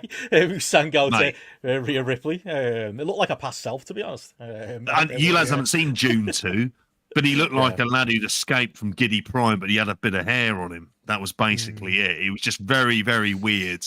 Looking at him for that, and I don't know it was. The entrances and stuff like that, they kind of got pretty much right. I'm sort of sad that Becky Lynch has given up on her Pris from Blade Runner look as much now. Seems just back to the old steampunk shite again. But yeah, in the main, I'd say 3.5 for this because I thought I enjoyed it. It was the right result. There was another match I think should have gone on as an opener. I would say this is where if you were going to do the Uso brothers, that's where I would have put that as an opener as opposed to this. Feels like the main event of this podcast that we're just building up to it. Go on. Oh yeah. Don't want to let no one down here. But yeah, I'd agree. I went 3.25 on it. Yeah, kind of probably forgettable. What do you think, Benno, about Becky? Do you think she's going to resign? Is it that obvious that she's going to, or what do you think? Yeah. It and Seth aren't going anywhere, are they? Yeah. Like, there isn't a chance. Not on planet Earth. But interested it's taken so long. Yeah, definitely a difference in approach. Well, yeah, there we go. That was our opener, perfectly serviceable. We went from there into the six-pack ladder match, aka the reminder some of these lads are still employed for some. Awesome Truth, A-Town Down Under, Judgment Day, and DIY. And yeah, as expected, they split the belts here. Most notable for me was the DIY entrance. How bad was that? Joe texted me something along the lines of, what are these geeks doing doing cosplay as DX? He also asked me who Pretty Deadly were, which long-time listeners of the podcast will remember that being a long time ago. But no, literally just doesn't remember them. Pretty Deadly, Pretty Bastards, Deadly Game, or whatever that tag team was called. We never quite got right who was who, but here they are in WWE, but not in this match, just doing the intro instead. But yeah, forgettable. Thank God they were there though to explain the story and explain all the characters. I really enjoyed listening to that for 25 minutes before the match. What AW needs. That Duelist ladder good. match James has seen in years. Yeah, I agree. Even I think what summed this match up was that bump where Miz was about to take, and he literally climbed down like 3 steps, and then just took the softest bump on his own knees I've ever seen anybody. Not taking anything the Miz, lad. Oh, not in a million years. Yeah. I thought he was looking at those ladders the way that Lex Luger looked at Bruiser Brody in that cage match. Went, fuck this, I'm out. Innit? Any part of it. You know what? It wasn't. I did prefer the GCW ladder match. You know what I mean? That I watched over the weekend. But I did think the big spots were good in this, though. And I know that's what these matches are. No, they weren't. I thought they lies. Don't you think about that era crash to the ring, Benno? No, I mean that was a good bump. That no, you're not having that. No. Would you take it? Yeah. So you wouldn't. No, come on, that's a good spot, Benno, to not go through a table. The bump that McDonough took to the floor through one table, that was a good bump, and he was I think I just enjoyed seeing him in pain, but like through a power bump. I thought there was some good spots, like. I think the level is quite high over the years for ladder matches in general, and for Mania ladder matches. I don't think they approached it for me. But who sponsored this match? I'm curious. Was it Dude Wipes? I think Dude Wipes was the use. That was the opener, wasn't it? I think that was the opener as well. The opener as well. Yeah. Insert obvious joke there, but I was wondering, was this the whiskey one at this point? I felt like some at that stage. Every match did have pretty much a sponsored in it, JP. It really did. And we didn't get Russell Crowe advertising a bloody system we had last year. At least that was funny. Very true. Any notes on this, Gareth? Shite Mania ladder match. That's all I've got. Yeah. 2 stars. Oh, how hilarious it was that R-Truth was wanting to tag in and do John Cena spots and pinning Finn Balor. I couldn't stop that. I was crying. It was so funny. Gareth, listen. It made me so happy Gorilla. when he got the belts. Like, oh, So listen. Stitch up your sides, mate. And I'm someone who's there, Gareth. I don't get it. I've said it for months. I just don't get where this has come from. This nostalgia for us and truth. As something you said, JP, was you or listening to the podcast, they weren't good at the first time round.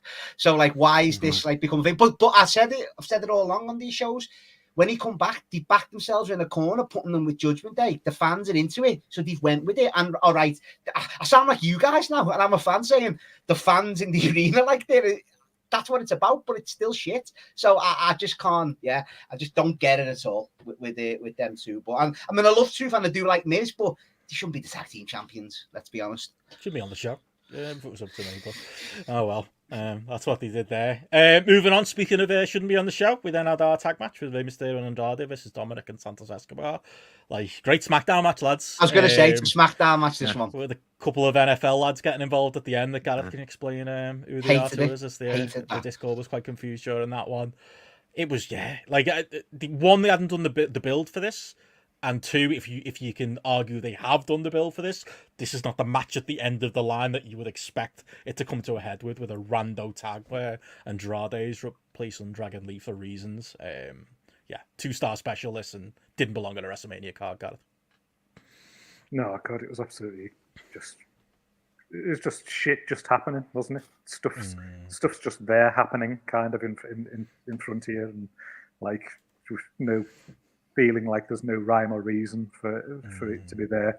Again, felt like there was no structure or anything around it, kind of thing. That's the most invested I got in this was when Jason Kelsey took his mask off, and I had to do a bit of a superstar explaining in the Discord there for all you heathens who've got no idea who this great modern NFL player is. But I thought it was the other one. I've got to admit, I thought it was the one that goes up the Taylor Swift. I didn't realise there was 2 of them. They do the podcast together. This professional luchadors having a professional luchador match, if you want to think of it like that. That's really what it was. This wouldn't have been out of place on When Worlds Collide. A show filled with matches that are kind of like 2.5 stars. I thought the one bit where Andrade dived off to the outside with Ray on. That was a good spot, though. And they both did a crossbody. That was basically it. And then these 2 giants came in. Very inventive. Like, there was at the very end. It was like, okay. But like you say, I mean, it makes me annoyed because you think, okay, WrestleMania, what is the best thing you could do to use out of this? And you go, well, Ray versus Dominic, hair versus mask. That's it, like, imagine the fucking heat during that. And when would you do it? When, like, this is the moment. And fucking Dominic's got a shit haircut. The whole thing fucking, like, honestly. Imagine him getting his head skinned in the ring. He'd be selling it great. Properly shaved. Laughing it up. Exactly. Yeah. But a lot of Eddie would be really proud. Not even a Carlito heel turn, though. Not even a fucking... No. That's been hinted at as well. None of that. So, yeah, it was... Triple H took the wrong lesson from... This is where his booking is a negative. Took the wrong lesson from WrestleMania 2000. And it's like, you can get away with it. We'll do the big matches later on. That's what a lot of this night one felt like. It was set up. And this was set up for who knows when they're actually going to get there. Can I tell me Jason Kelsey story you told on Discord, by the way, just quickly? Okay. That, like, go on. It's you, isn't it? You're the Kelsey. Apparently, yeah. It's like, I was on the juice bus and some lady, like, I was sitting there getting chatting to, and she was like, can I just tell you something? You don't half look like Jason Kelsey. And I was like, who's he? And she literally got a phone out and Googled it and showed me. And I was like, a little bit, not too much. Like, I don't want to break her heart. Like, but she was like, showing her husband, like, doesn't he look like Jason Kelsey? Doesn't he look? I was like, fair enough. Yanks. You'll be pleased to know I ended up in the hospital in America and they said, oh, you sound just like the Beatles. Do I? Do I sound like... Yeah, I know. That's news to you, lads. Heresy. If I sounded like the Beatles, I would not be allowed on this fucking podcast, I tell you. Oh, brilliant. Genius. Well, moving on from there. Unless anyone's got anything else on that, we should talk about some more brother versus brother and brother action, shouldn't we? As we head up next, Jey Uso versus Jimmy Uso, and in the great pantheon of WWE brother versus brother matches, such as... Well, maybe not Brett and Owen. Matt and Jeff, maybe. And other such things. This is what we got. and we were very critical of the build going onto this. And Matty, you were on record as saying, the night will come, they'll deliver. I think I was on record of being like, the night will come. The people, despite the obvious story that was there with them and the years literally worth of history, didn't really tell a story on screen. Didn't really help it on SmackDown when they were background players to all of the Cody stuff. But again, I held the faith. I was with you, Matt. On the night, this crowd are going to forget all that. They're going to be into it because of the history of it, because it's the Usos, and because at least Jay, out of the two of them, is very over as a babyface, and things will be fine. And then this match happened, and like, I'm desperate to hear you if there's any defense for this, because this, as the chat has started to allude to, a lot of words being thrown in there that I absolutely agree with. This was utter dog shit. This fucking stunk up the joint. And there's problems in the build, as I mentioned. There was problems in just pure anticipation for the match. But in delivery, I don't think they could have done a worse job. What were they doing out there? Like, they were literally doing a bad impression of what Jim Cornette thinks a Young Bucks match is. Like, load of super kicks. A fucking, Jimmy wants to be forgiven and wants to come back to the good side spot that nobody bought. That was at the worst, most inopportune moment in the match. And then a finish that came literally out of nowhere, and it was a clean finish and it was over. Jay looks stupid. Jimmy looks stupid. If Jimmy's stock could get any lower in this company, despite the fact that he's a part of one of the most over acts, I don't think it could. Jay, as a singles act, almost feels like, because of this, I'm almost like, yeah, maybe you've ran your limit with him now. Maybe you do need to get the lads back together for the fucking sake of Jimmy. This fucking stunk, and like I said, this wasn't Bret versus Owen. This was barely Matt versus Jeff. This was one of the worst matches in WrestleMania history, and I would love to hear a defense. Matthew. Well, you're not gonna get a full defense from me, Benno, because I was one of the most let down I've been since the Roman versus Jay match. Like, and I didn't love that. This was the structure. I don't want to sound like you here, Gareth, but like the structure of it, like you half mentioned there, Benno, was terrible. And the chemistry, and like, I know they haven't, like, they obviously never have had no matches in history, have they? And you could tell that they hadn't had no matches, even practicing or whatever they do, like growing up, whatever they've had, like backyard matches, whatever. It looked like they'd never wrestled a match at times, especially Jimmy. Like, I thought, but even the story they were trying to tell, I didn't mind that. I knew that I'd get a bit of hate. The mirror image of like the twins. It was as subtle as a sledgehammer, mind, but I didn't mind that aspect of it because they were both doing the same spots. But then when Jimmy was begging off, and I was expecting a bit of melodrama, as you say, Ben, it just come at the wrong time. At least build up to it if you're going to do it. Yeah, that's what I'm saying. No, he's about to kill him. He's bleeding and he's going to hit him with a chair or something. It was 100%. Just in the middle of the match. 100%. And even the finish, it was just like, even I looked around to like, I was watching, I was like, was that it? I was expecting, as you said, maybe not even a proper blood match, you know what I mean? But I was expecting a hell of a lot more. It was just, I was gutted. I'm not going to lie. I was devastated at the end of this. It was like, what was that? I'd give a higher star rating to the 30-second interaction they had during night 2. Oh, I reckon that went a part of it. I reckon they thought, right, we've got to do something to get our name and our stock back up. We've got to dive off the stage here. Kill ourselves. Yeah, but genuinely. It was everything that, you know, the conversation we had at the top of the show. What's the negative of the Bloodline story being dragged out? This is another casualty of it, because this match, again, it would have been hot 6 months ago. It would have been hot around the time of SummerSlam. Way too late and way too little work done to get there. Like, and then the work itself was terrible. Perfect storm of shite. Awful. But at the same, it could go either way. They could obviously never have a match again. But I think they might get a rematch in some sort of gimmick match with and I know it won't be hard, the obvious joke, that they have to go and try and have a good one and like show they can have a good match, because it was so bad. It was such a letdown. Honestly, I've never been gutted watching a match for years, probably even more so than Tribal Combat like last year. I was gutted when this was over. Shite. Gareth, like JP even. I think the word of the day has very much been taken from it. I was just instantly bored. It was really fucking bad. It was melodrama and super kicks. Two things that I'm thoroughly fucking bored of at this stage of my life as well. And I've written on here my notes, didn't have a lot of hope for this, but it has the worst aspects of modern day WWE sort of come to fruition. The worst aspects of like Triple H booking as well, where lads having a fucking chat as well during a match, which is just like, yeah, bollocks to this.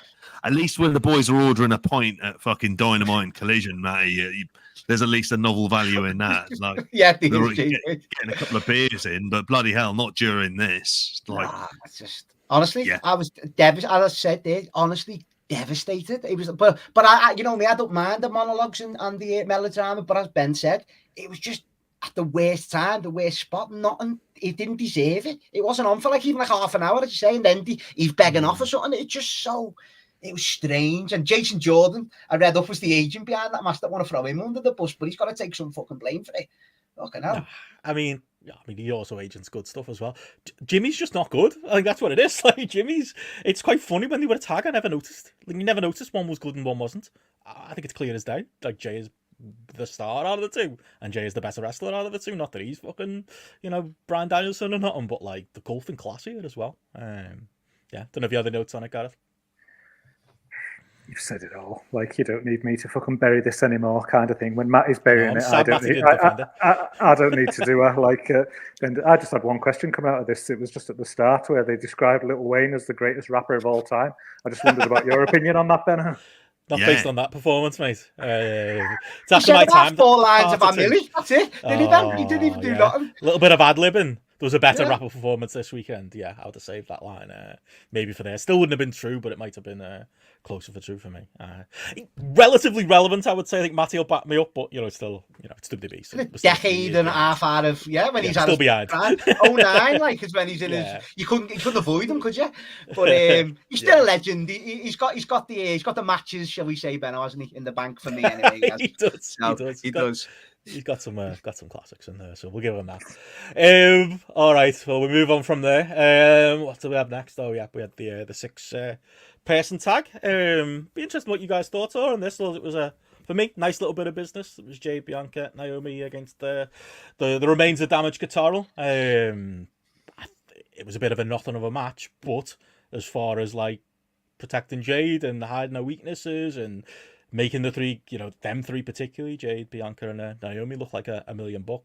Like from entrance onwards, I feel like they nailed that. Little bit concerning, we're still at this point where you've got to protect Jade, but Taylor's old as time with wrestling. I think hopefully we keep saying it, but hopefully she'll get there where you maybe don't have to do that so much because she had very limited involvement in the match, but what she did was great, and I think backing up on what they did on SmackDown with her, I think they've kind of nailed it as far as the presentation of Jade Cargill here, and it was very much the Jade Cargill show, this one, JP.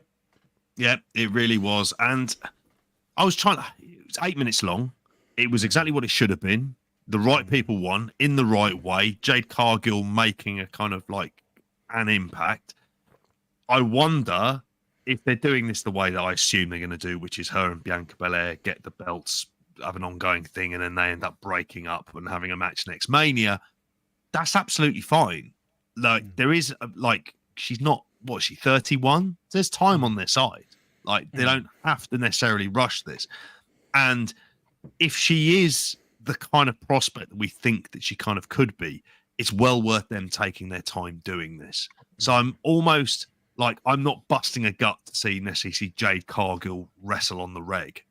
I'm fine with her being like where she is on the card and the way they're building up to. And I thought they did as good of a job. And I won't lie, a match like this, just like it took a bit of the bad taste of the previous match out of it. I was like, okay. I was like, fine with this. There's a long history of Mania where you're kind of trying to do something to build someone new, and this is what you do. And they still feel there's a bit of protecting before she gets into that kind of main event, like kind of women's scene. But clearly they think highly enough of her to want her about in the process, because they've not just relegated her to NXT or anything else, have they?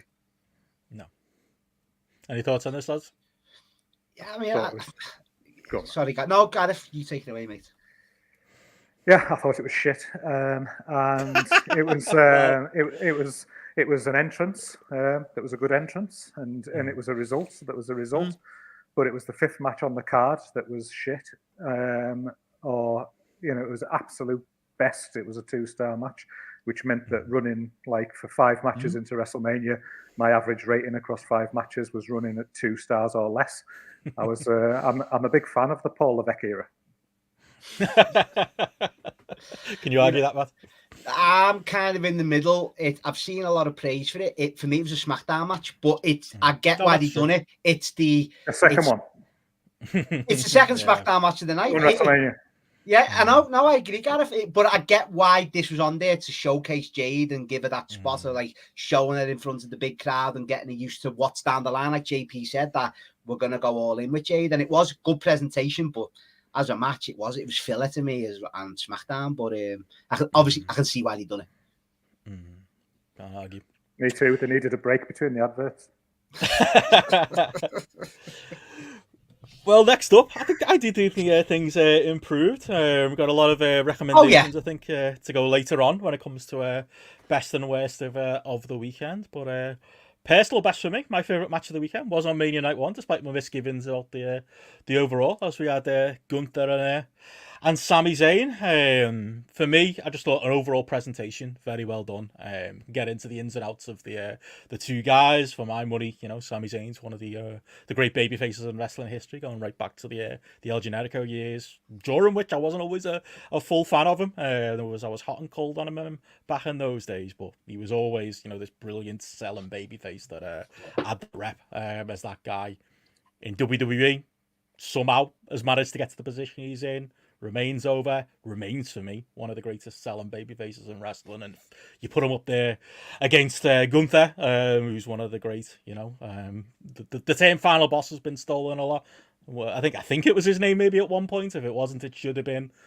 That's the role he's perfect at playing as well, and they've protected them year over year, haven't they, Matty? As far as this IC title run, and again peaked it perfectly as far as a loss. I was with you. I was team, probably the story they told was Chad Gable, but they did this instead. But I think there was really good sleight of hand here as well, even like the pre-match where you had that long stretch of Sami Zayn following out, which could have been a bit too WWE for me, but I think it was stripped back enough that it worked. The stuff with his family felt legitimate to me. The bit with Kevin Owens was a legitimately nice moment. I thought the Chad Gable bit was, a little bit of a foreshadowing. Turned out it wasn't. And it just, set you up perfectly, made Sami Zayn, the babyface star here, where Chad Gable had maybe threatened to eclipse him a bit. And then they went out there and they had this match, the absolute highlight of day one for me, Matt. Yeah, well, like you say that, and if this was in the previous regime, Sami Zayn still would have lost after all that. That's true, actually. 100%. But that's but that's the thing. Gunther was like, well, Sami Zayn did come in on the odds. It was a bit closer, but I always had Gunther down as winning this. But when I seen that before the match, I said to the lads, he's won tonight, Sami Zayn. They're not going to do that. Triple H isn't going to do that and not deliver on the outcome. To be fair, he did it with Owens the next night, which I liked. I liked that they did the same thing and then Owens didn't win. It was like, well, you can't win every time you do that. But he's not as sympathetic as Sami. You know what I mean? He's not on that level for me of that. And I did like that little touch the next night. I did like that. But even with Gable, where it was like, you're ready, you can do it. Now go do it. But you owe me a favour. Brilliant. They're going to have hopefully have a great match in France, hopefully at the next pay-per-view. That'll be a banger. So it's been, as I say, I'm with you, Ben. Like you said, there should have been Gable in the actual story, but I'm so glad that it was Sami Zayn in the end because it was unbelievable match. Like that brainbuster, honestly. I mean, I know I've seen clips over the years of him doing it. He wouldn't have got Gunther up if he was still passing the arms. There is that. I know Gareth's ready to go on this. I'm trying to avoid that subject until. But Ben, I listened to your review. Don't eat your lunch, mate. I listened to your review. He shouldn't be doing. He's fine, but he shouldn't be doing that big splash off the top. That only works. I've been saying that since he. Yeah, since he dropped all the weight and stopped eating the cheeseburgers, it's like surely the point of that spot is that you're gigantic, so it's impressive when you hit the splash. The point you're not gigantic, stop it. Yeah. You shouldn't be doing it. And that isn't lost on me as much as I love the match. Before we get to the next, I've got to, what the other thing I loved about the match, it was very, not paid by numbers is the wrong word, but very much, big guy versus little guy sells. I love that, bolted on. It was on the borderline of WWE dramatics, but Gunther getting overconfident and cocky, and that being the perfect end to his title run, and shouting at Sami Zayn's wife and stuff like that. Like, I love that, and I love the comeback. And I know, I think I saw Will saying he wasn't a fan of the way Sami won, but I like that. I like that it was they told that story, very WWE, but that element of it really worked for me too. And yeah, for me, the two are the best of all time, and Gunther is so good that I can get past the size of him. And to their defense, I will say, it feels like most can, the crowd and such, but as you've alluded to it there, Matty, I'll go to you, Gareth. I know it's something that you struggle with this new slimlined swimsuit model Gunther. Yeah, you said you liked the match structure there of the big guy beating down the little guy, but you must have been watching a different match to me, because I didn't see Sami Zayn beating Walter down at all. Like throughout this match, it did pop into my head, during the match. I had that exact thought. I was like, what you said, I saw you saying on the Discord, like, Sami Zayn looks bigger than Gunther. Like, there was a point where they were stood next to each other. Like, he's thicker than him, and I think he's taller than him too. Sami, honestly, watch this match again. Watch how much Sami Zayn spends this match crouching down. Like, he never stands up straight once in this match. Never. Like, he's crouching at all times. And like, you look at Gunther here, and this is why I just have so much difficulty buying into it, is just because he's basically Crash Holly, isn't he? Like, he's a guy who wrestles or tries to wrestle like he's a big guy, but he's not actually a big guy. He's a little guy. And then the whole premise of him as a character is that he's like this big bully, and the commentators are all going on about, talking about him like he's some kind of monster, and his move set is all big man, giant move set stuff. But he's not, is he? He's Zack Sabre Jr. He looks exactly the same as Zack these days. Like, he's there in his little swimming trunks with his little skinny, flimsy physique. And it just totally just takes me out of the match, especially when you're coming from the background of us, where we have seen Walter. Yeah. We've seen him all over the place, whether it's the Indies or even going into like the NXT UK stuff and things like that. It's something that we've known. My best live match I've ever seen in my life is a Walter match and things like that. I love Walter. I love him. Gunther is just this fucking skinny guy with he's like a bobblehead kind of thing, like one of them things that, is just like on a desk. It looks like a cruiserweight, honestly. Bring back the Cruiserweight Classic and throw him in it. Because if he is going to be this size, then he needs to change his entire character and moveset completely, because it's just it's totally, utterly illogical. It doesn't fit the frame. It doesn't fit the character at all. And this is where I just cannot get myself lost into this match, where it's like he's doing the right things. He's the match structure, everything about it, the beatdown and everything like that. That's right for Walter, but not for Gunther. And the whole thing of Sami Zayn being scared about him and worried that he can't beat him and things like that. Again, that's right for Walter, but it's not for Gunther at all. Why would you be scared of this guy who's smaller than you, who's skinnier than you? Like, you wouldn't be, you shouldn't be. And like, it still was the best match on the night, and it still was the best. It still was in my top 20 matches of WrestleMania weekend. But 3.5 stars, like for me, like it just didn't work on that character level and like look and feel level to me. And there's just some stuff that I hated here. Like I fucking hated the bit at the end. Like it really annoyed me where Sami sort of fired up and then Helluva kicked Gunther as he was climbing the top rope, but the timing was all off, so there was no reason for him to be climbing the top rope at that point. Like it just looked stupid, and then he lost the match on the back of it, and there was no reason for it to happen. Like not in Gunther's top 200 matches. That's way too strong. That's not true. That's just incorrect. Have we seen 200 matches? Like, we shouldn't overstate things. Because I think that the pushback at it, though, is like, I felt like that at first. I feel like I've gotten used to it now. I think because, not to borrow a phrase from Matty, but because it is a work, I think they work as if Gunther is the big guy in the match.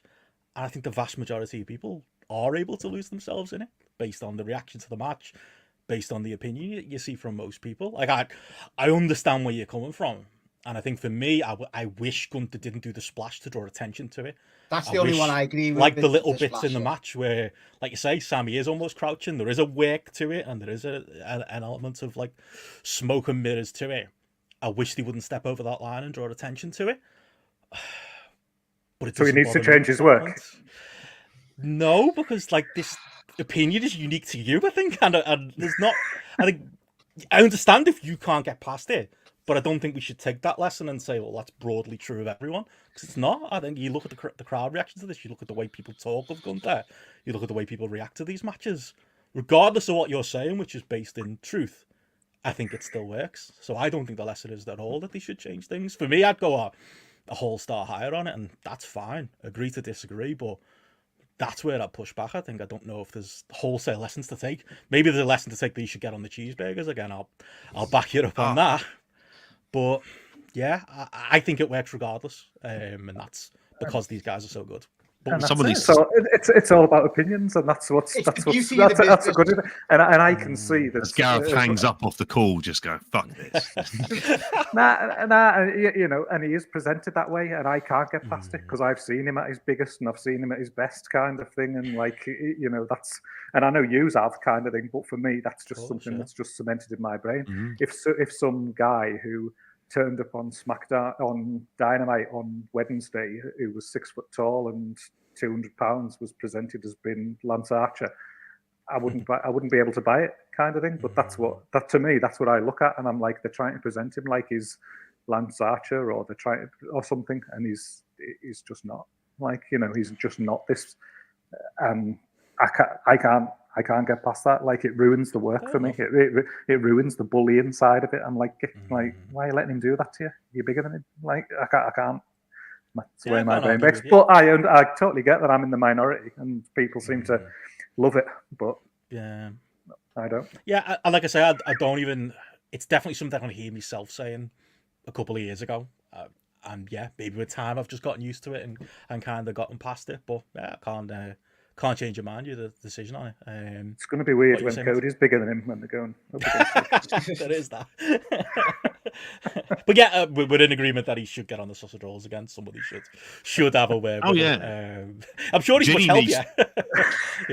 Ginny needs to watch Mean Girls and basically give him those protein bars, making him thinking that they're going to help him out, and in fact he's going to put on loads of weight.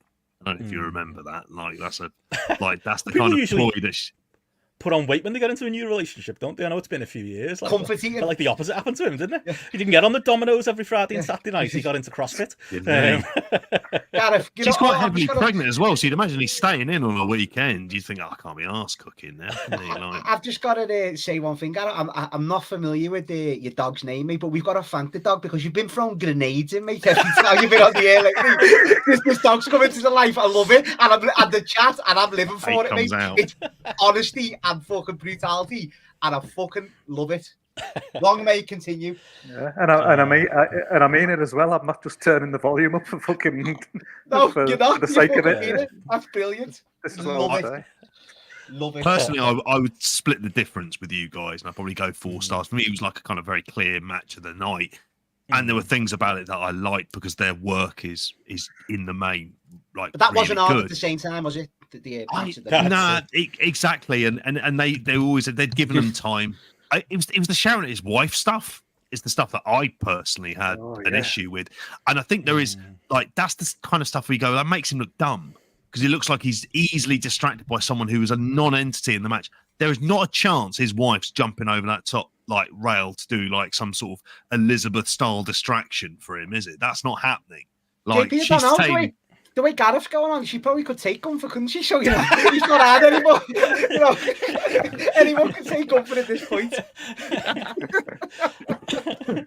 But, I mean, I think in terms of his character, there's a simple, subtle change they could do where he's a wrestling machine. And he just does quite simple moves very, very well, but with pace and with a relentlessness. And I think that is the kind of subtle shift you do to having someone becoming from like a monster to a machine, and I think that's the kind of stuff they could get away with, and they might want to look at that, like particularly if they're going to be pushing them into the main event scene. But like, I don't know, on a night where there wasn't much to kind of get particularly excited about from a wrestling point of view, this did feel like somewhat like a bit of like this was like by far and away I thought the best thing that was on there. Yeah, and that's it. There's absolute truth to what Gareth's saying. Like, it's the degree to which I think it has an effect on the overall is where we disagree. Got to call a spade a spade. Those things are true. I mean, does it affect you, Matty, your enjoyment of watching Gunther? No, not really, because I think I'm with you, Ben, at the fact of like I was never I come on to Walter late, didn't I, when I used to go to the shows and that, so I wasn't aware of him. Match. No, you were aware of him before me, is my point, and was well aware of him. Did anyone think, I look at it the fact of, did anyone think he would be protected and presented this way on the WWE for this long? And but it's not just that, he's held up to the bag, and he's had, you know, all right, he's had a couple of letdowns, like the Drew McIntyre match, but he's had the Sheamus match, the freeway at WrestleMania. He had the bangers with Chad Gable on Raw. That's got to be, even if Gable knocks Gunther off now, they've got to have a long match at some point to pay that off. So he's been having great matches, and they have protected him well, and that's why I see what I see him as. But we to like say like someone shouldn't look after themselves at the same time though. But at the same time, he has gone a bit too far. He looked well a couple of months ago, but he's continuing to go down that line. I thought when Vince left, he'd be like, "Okay, I'm back on the park. I'm gonna go to the pub again, have a few more pints." Like I did think like maybe it was a thing that got him over with Vince, and then he would kind of revert back. But I agree with Gareth.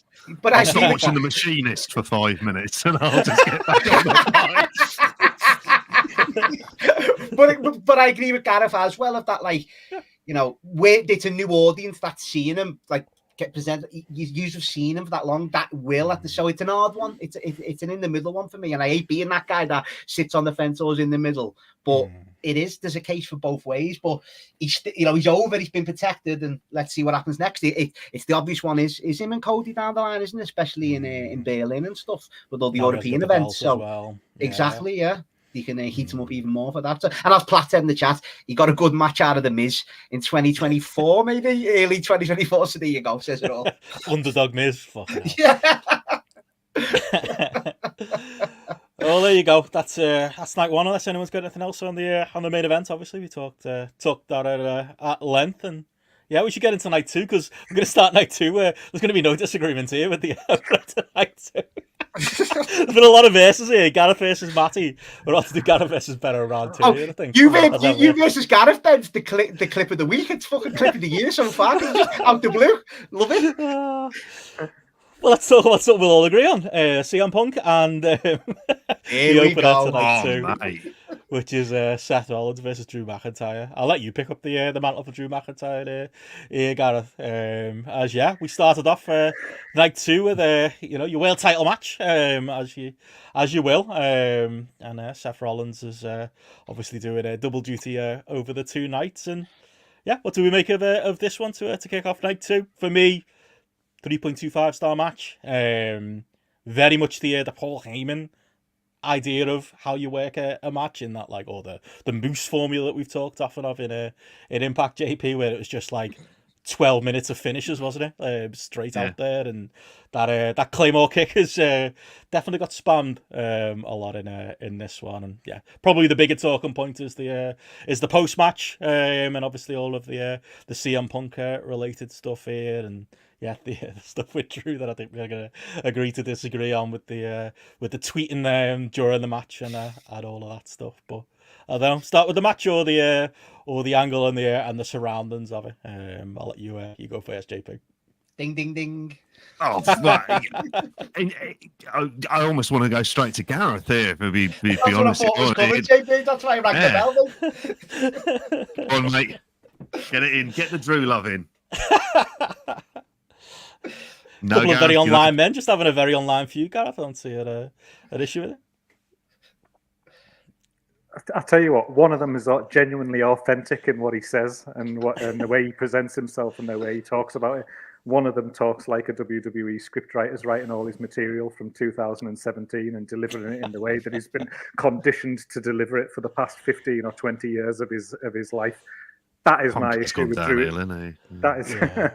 That is my issue with it. I just don't think anything that he says or does looks or sounds authentic in any way. And I know you're going to disagree because you're on the Drew train, but he just sounds, it's just totally, it literally he's just stepped right out of Succotash land to me, like Drew in all his little lines here that he's, not that bad, not that bad, but like there's just nothing behind it for me that just has any kind of realism, and especially when you then put that against CM Punk, who every word that comes out of his mouth sounds like he means it, and he fucking, when he's been hateful and when he's been bitter and things like that. It's like, yeah, that's Phil talking when Drew's talking about it. It's like, this is WWE character Drew McIntyre talking about this to me. That's my biggest problem, and you know that I am as negative as I obviously have on a little run here on this show tonight. I am open to, I will change my mind on people. You know that I will, I can be negative on someone, and if they, I'm not like some fucking dick who will just hold an opinion kind of thing and stick with it to the end of time. If this Drew McIntyre stuff genuinely was resonant,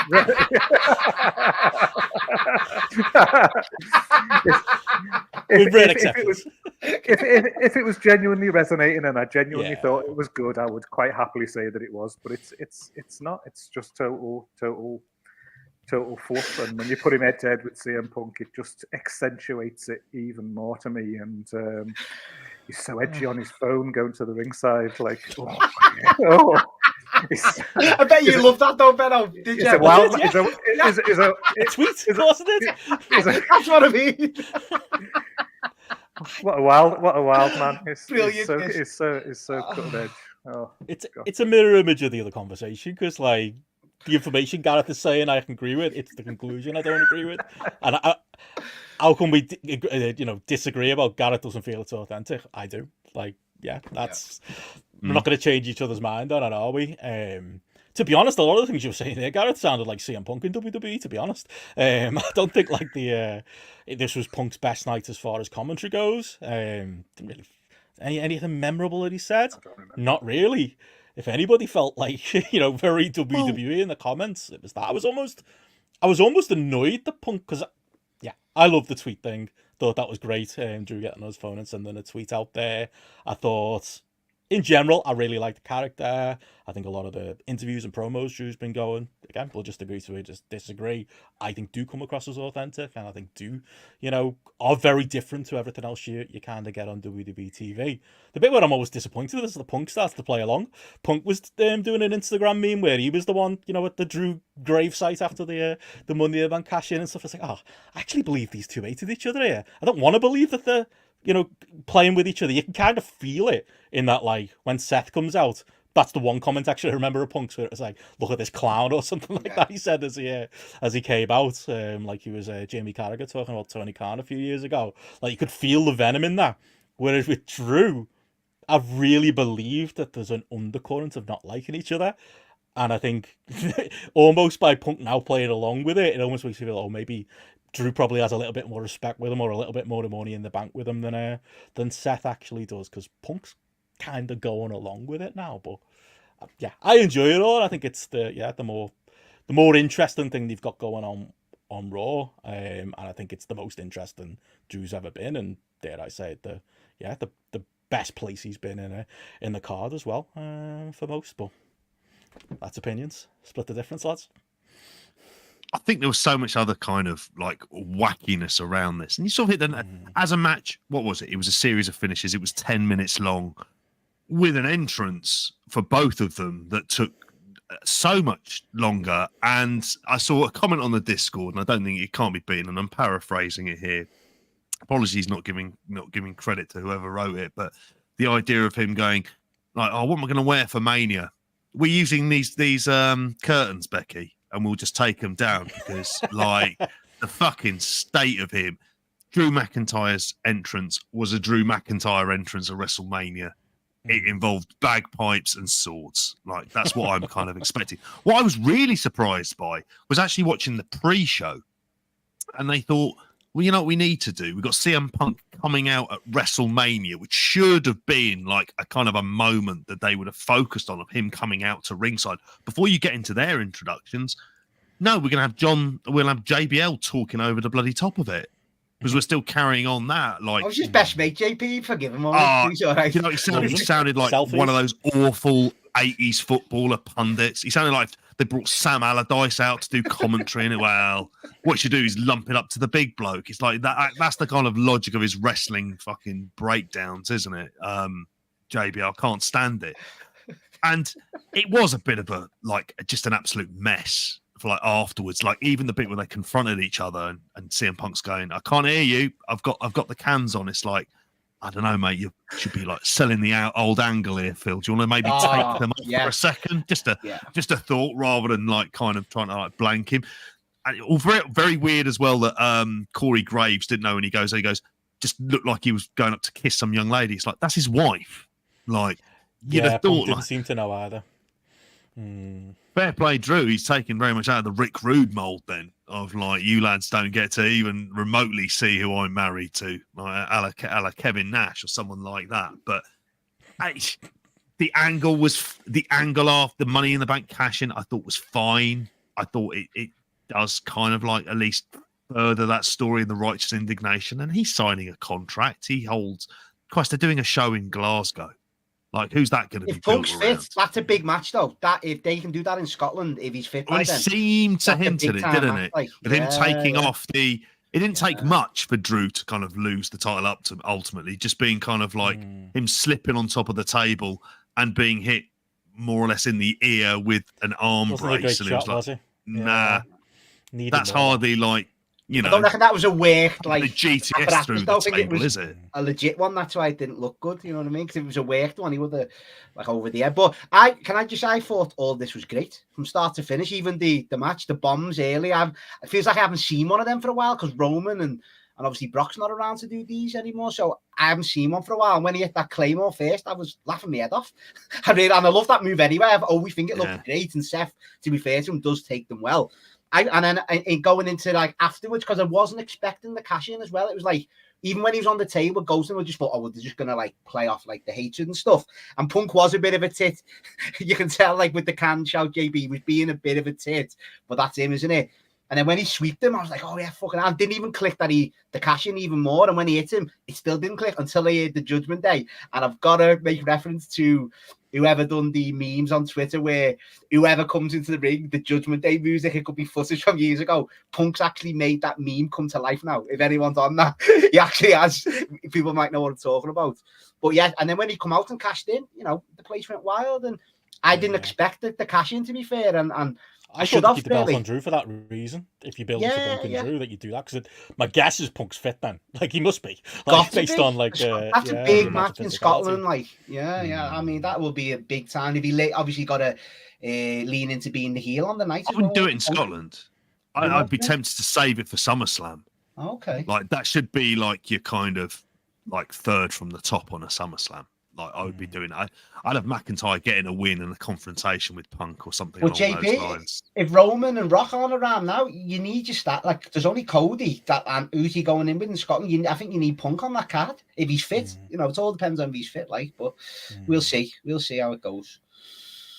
Were you surprised by that pop for Damian Priest? Because obviously, like, it felt it's a cash-in, Gareth. I know it's a cash-in, but it felt like an enormous pop. I thought for you know what? I think JP, you're big on Priest, and you know what? It's a guy that's on telly every week, Gareth, and like we're finally seeing him. Like, I know it's not the right like a Cody crown, and obviously, but it's someone getting the flowers who's been there week in week out, worked his way up the card, wrestled. I think he said in his presser he's in the top 3 who had the most matches last year and the most on TV as well. So it's good to see, and it's someone different.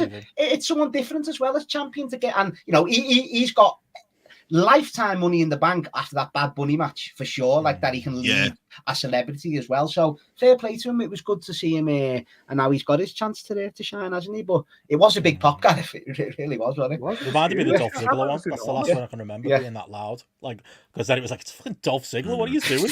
But it was same thing, wasn't it? It'd been put off for so long and people wanted it, and they've done so many teasers with it, and they have kind of dropped the ball with them and made them look daft, haven't they? Where like Seth's walking around injured, his back and his leg.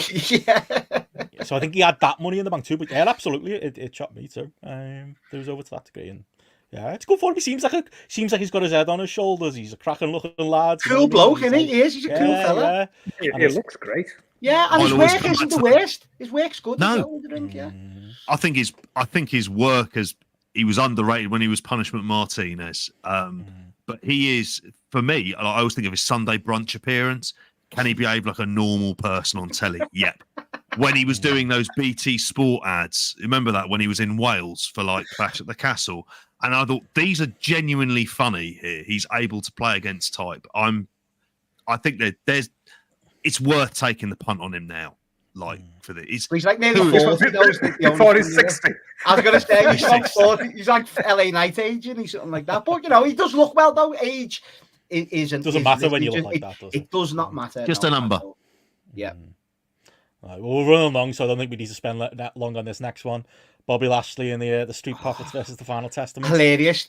I said on Twitter, the best fever dream. Snoop Dogg on commentary with Bubba Ray as the ref, with Karrion Kross lying on a table that breaks. I couldn't breathe. I was laughing that hard. It was just so, and I was wanting the table to break again when he lied about it. Just the fact that it's Kross and everyone hates him as well. What did Bubba do to get that call? Like, why in? Like, busted open. Okay. That's what it'll be. Chatting shite on busted open. Fucking open radio again. Oh. Infiltrating wrestling and making it worse. Snoop made me laugh.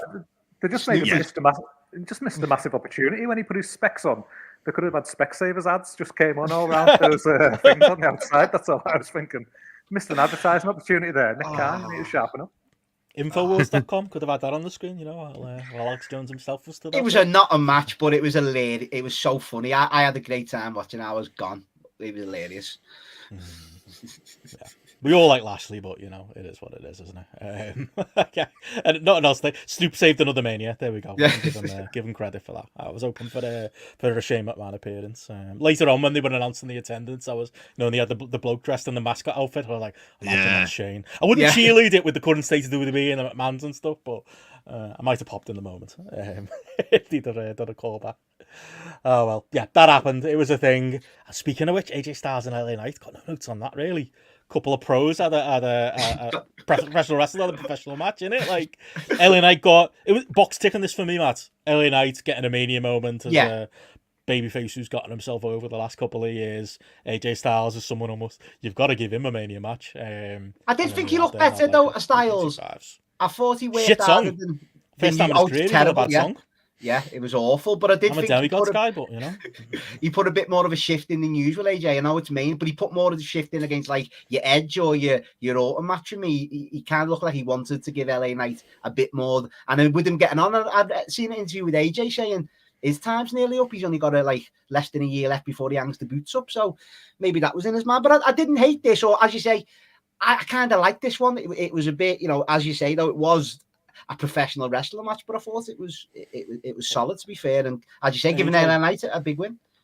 AJ's somewhere in like that pantheon of like Finn Balor and who else? Seth Rollins, who like they fit in this like they're very good at doing the WWE style match, but there's a fucking ceiling to that. And AJ Styles, I think I said it on the Discord, he's been in WWE 8 years now. Like it was 8 years ago when he came in. And like it's almost been that long since I've probably seen a great AJ Styles match, maybe Undertaker match aside.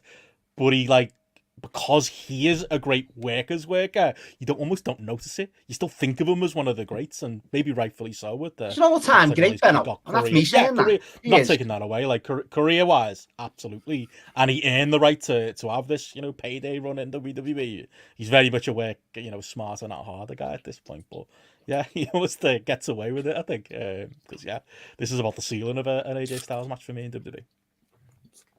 And it hit that ceiling. But what I think the thing I took away from it was that it was interesting that LA Knight to this audience on this particular night was over. And that's something I know from you guys watching on SmackDown since The Rock has been appearing in WWE, that it has been a notable kind of like, well, what about The Rock we already have at home? As you're fond of saying, Benno, like, he's very much like, not ticking that box. But I was thinking at this point of what my son, who watched, like pretty much stayed up for both of the nights and watched these. We didn't get around to watching these together.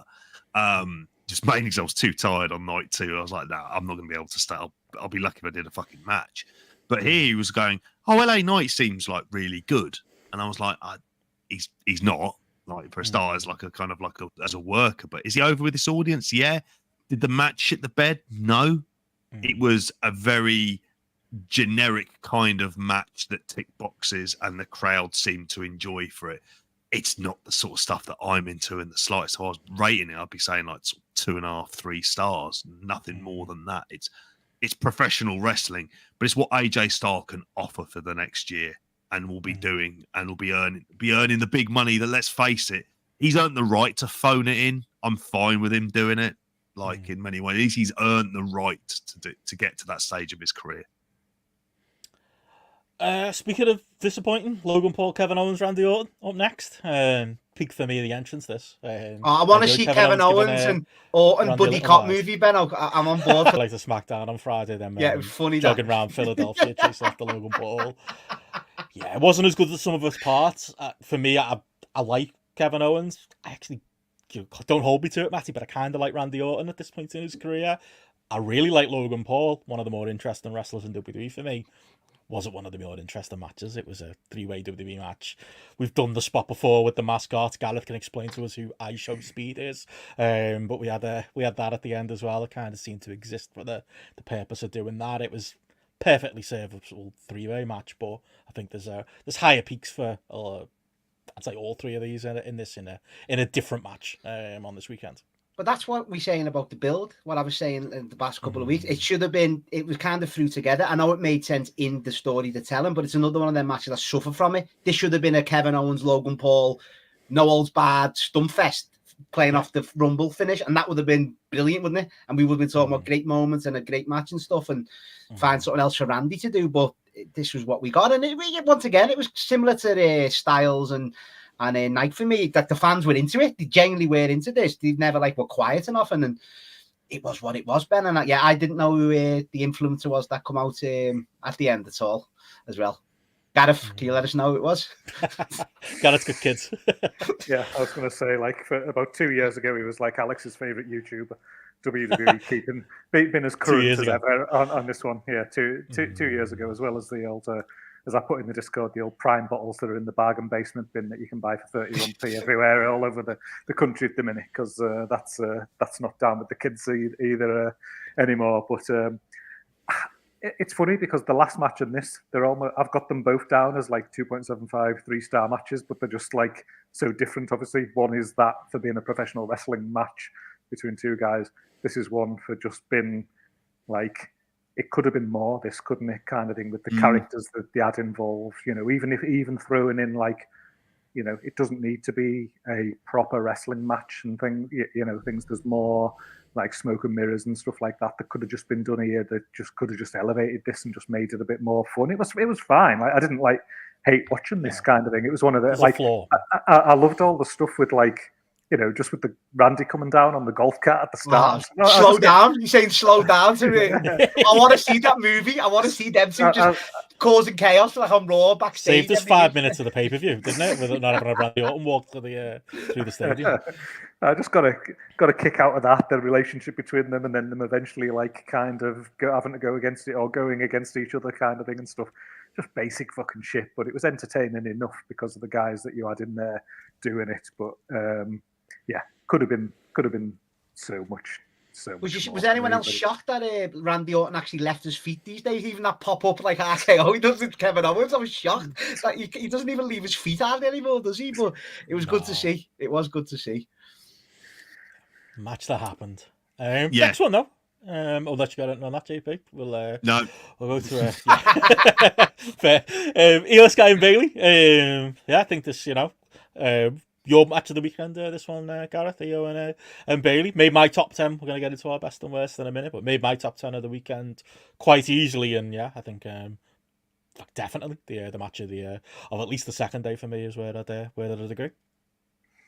Yeah, my WrestleMania match of the weekend was this one, comfortably kind of thing. It felt like the only match that I watched that had a proper bit of needle involved, a bit of proper in terms of the thought out match structure, good bit of selling here with the work in the limb and things like that as well, and obviously it appeals. This just felt like an actual wrestling match, like a proper wrestling match that was happening on a sea of like moment generation occasions kind of thing that was, you know, running through WrestleMania here. And it just, at the end of the day, when you've just got two people out there who are just as, you know, they are as good as these two, like, you know, I'll always say I'm a fucking big fan of Bayley. I think she's such a good worker, and like I think she really like delivered in this one. I think they had great chemistry between them. I think they just clicked perfectly, kind of thing, and you know, just with the mesh of styles between them. And then I think with it coming in there and Bayley needing to sell, I think that just worked really well. And I think they just built to the finish quite well. You know, I think with the you know, I think where EO countered Bayley's like Bayley to belly and then landed the backbreaker and the moonsault for like a 299. I think everyone bought that kind of thing. It was a near fall that everyone bit on, and I bit on at home definitely, and that was me feeling pretty sort of sure that Bayley was gonna win the match, and it felt like it just felt like a boss moment when Bayley got the win as well. It felt like it felt like it went over with the crowd. It just felt like it was sort of a logical, well delivered finish, and it was just like nice as well, just to sort of like see her just get that moment as a babyface as well at WrestleMania as well, which was just the perfect fit with the fucking quality stuff. This really enjoyed it. It was a match with thought and structure. So good that it would have fit on the Dean show at the weekend. You know, would have been a great match for that second half. We'll get to that, but that's what it felt like. This felt like where I absolutely agree with you there. Felt like a wrestling match. Felt like a match that had been thought through, where there was consequence to the things that happened as we built and we got to the finish. It was completely different to anything else on the show, and it was Bayley's big moment, which I know you've been cheerleading for, Matty. Just a great bit of business, and sorely needed after like 3 or 4 matches in a row, really, where not much was going on. No, and I think I said on the preview show last week that if given time, given the right thing, this could be like most people's sleeper match, if not match of the old WrestleMania. And you're right sometimes. Fair enough. Well done, mate. Thank you, Benno. I think me and you were forming a tag team with you and Gareth. Now, after our story, that's the conclusion to that angle with a tag team now, Ben. Let's go. Yeah. No, but you know, it is, and it's obvious sometimes wrestling, isn't it? Two great wrestlers, let them go out there for a title and have a good match. It's and the fans are into. Describing AEW there, mate. You and Tony can't agree, or what? Oh, yeah. That's the whole ethos, isn't it? With a good story, no, with a good story behind it, though. Benno, is the caveat. We don't do that on Wednesdays. Fair enough. No, don't do that. But it's even, I'm big on numbers because of you guys. This damage control story it's what 2 years in the making again. They were doing good numbers. The only ones to nearly hit 3 million again when they split up. It was a great angle, and I did think they peaked too early with it.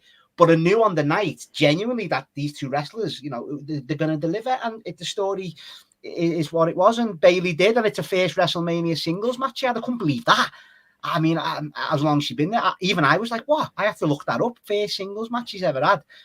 And Triple H is obviously a big fan, and she's like probably the most constant out of the 4 horsemen. Not the best, Gareth, I won't agree with that, but she's the most constant, like, all round. You can rely on her week in, week out to plug them gaps and play any character as well, because she is one of the best baby faces. But that heel run in the pandemic just showed another side to her. She was fucking brilliant in that as well. So yeah, big Bayley fan, and it was a really the closing stretch, as you guys said, where EO like flipped out of the rose plant finish into it was just great. Yeah, it was a really good match. Pam, we love it. Pam, there we go. We do. Yeah. And on this for you, JP? Nothing really more to add from what you guys have added. But I think JP fell down a hole. Sorry that I fell down a hole. Do I not sound right? JP liked it. We'll move on. You muted JP. Gotta say it every week. We're getting them t-shirts printed. Getting that t-shirt we got to. with that emoji we got on the Discord. 100%. Yeah. Very good. I really like Neo Sky. I don't understand what got you, JP. Pam we'll move on. Pam loves Egypt. All right. Yeah, We'll figure it out. I'll just say, I reckon JP went 3.5 stars. He can thumbs us up if that's accurate. And that was video's gone too. Oh well. And that's it. That's WrestleMania. That's a heavy match. Unless you got more on that, Gareth. What did you give it star rating wise? That one, I went 4 stars on that, but I'm going to watch it again as well, because it's one of those where there's a lot of these that I've gone back and tried to watch again, because in a sea of wrestling, you just kind of like, it's like next kind of thing, and then but I just really have in my brain, I just feel like a strong kind of feeling of like, I fucking love that kind of thing. So it could be more, could be even more for me from that point of view. But I think it's got to be a mixtape there in the offing, a Pam mixtape. The Four Horsewomen mixtape would be a good, or the Deep Cuts, that'd be good as well. Rank them at the end. Yeah. 4 to 1. 5 to 1. Good job. 4 to 1. We should do that. The one here, I can just see, because I can just see it at the top of my notes for the main event. Obviously, we've talked about the main event, but don't think anybody mentioned this. Cody's mask. Big fan of the skull mask. Oh, what was that all about? What was it? Cold Skull Cody Rhodes. He's full on Sonado, wasn't he? Mate, what was the state of that? Oh, it adds to it for me. I love it. The sillier you, the better with Cody. Of course. King. You'll be with me, mate. You'll be with me. You'll be my man. No, I love Cody, Benno. I do. I'd say he's just going up against Roman. I'm a big Cody fan. I'm interested to see, using the your line, what's next, and if he can carry the mantle and the pressure of being the guy, Ben. Can he handle it? That's what Cena said to him. Apparently Cena whispered into his ear, He said something like, "Oh, can you feel that belt? Heavy, innit?" And Cody was like, "Yeah, it is." And Cena went, "It's going to get heavier." Like, apparently that happened. That's what Cena said. I don't think it did. No, I reckon it did, because he's full of that Cena.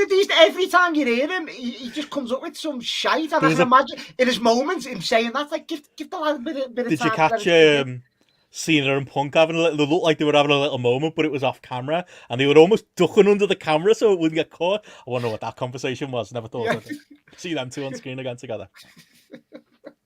Brilliant. They're both calling Colt Cabana a cunt, I think. Alex Riley probably about him too.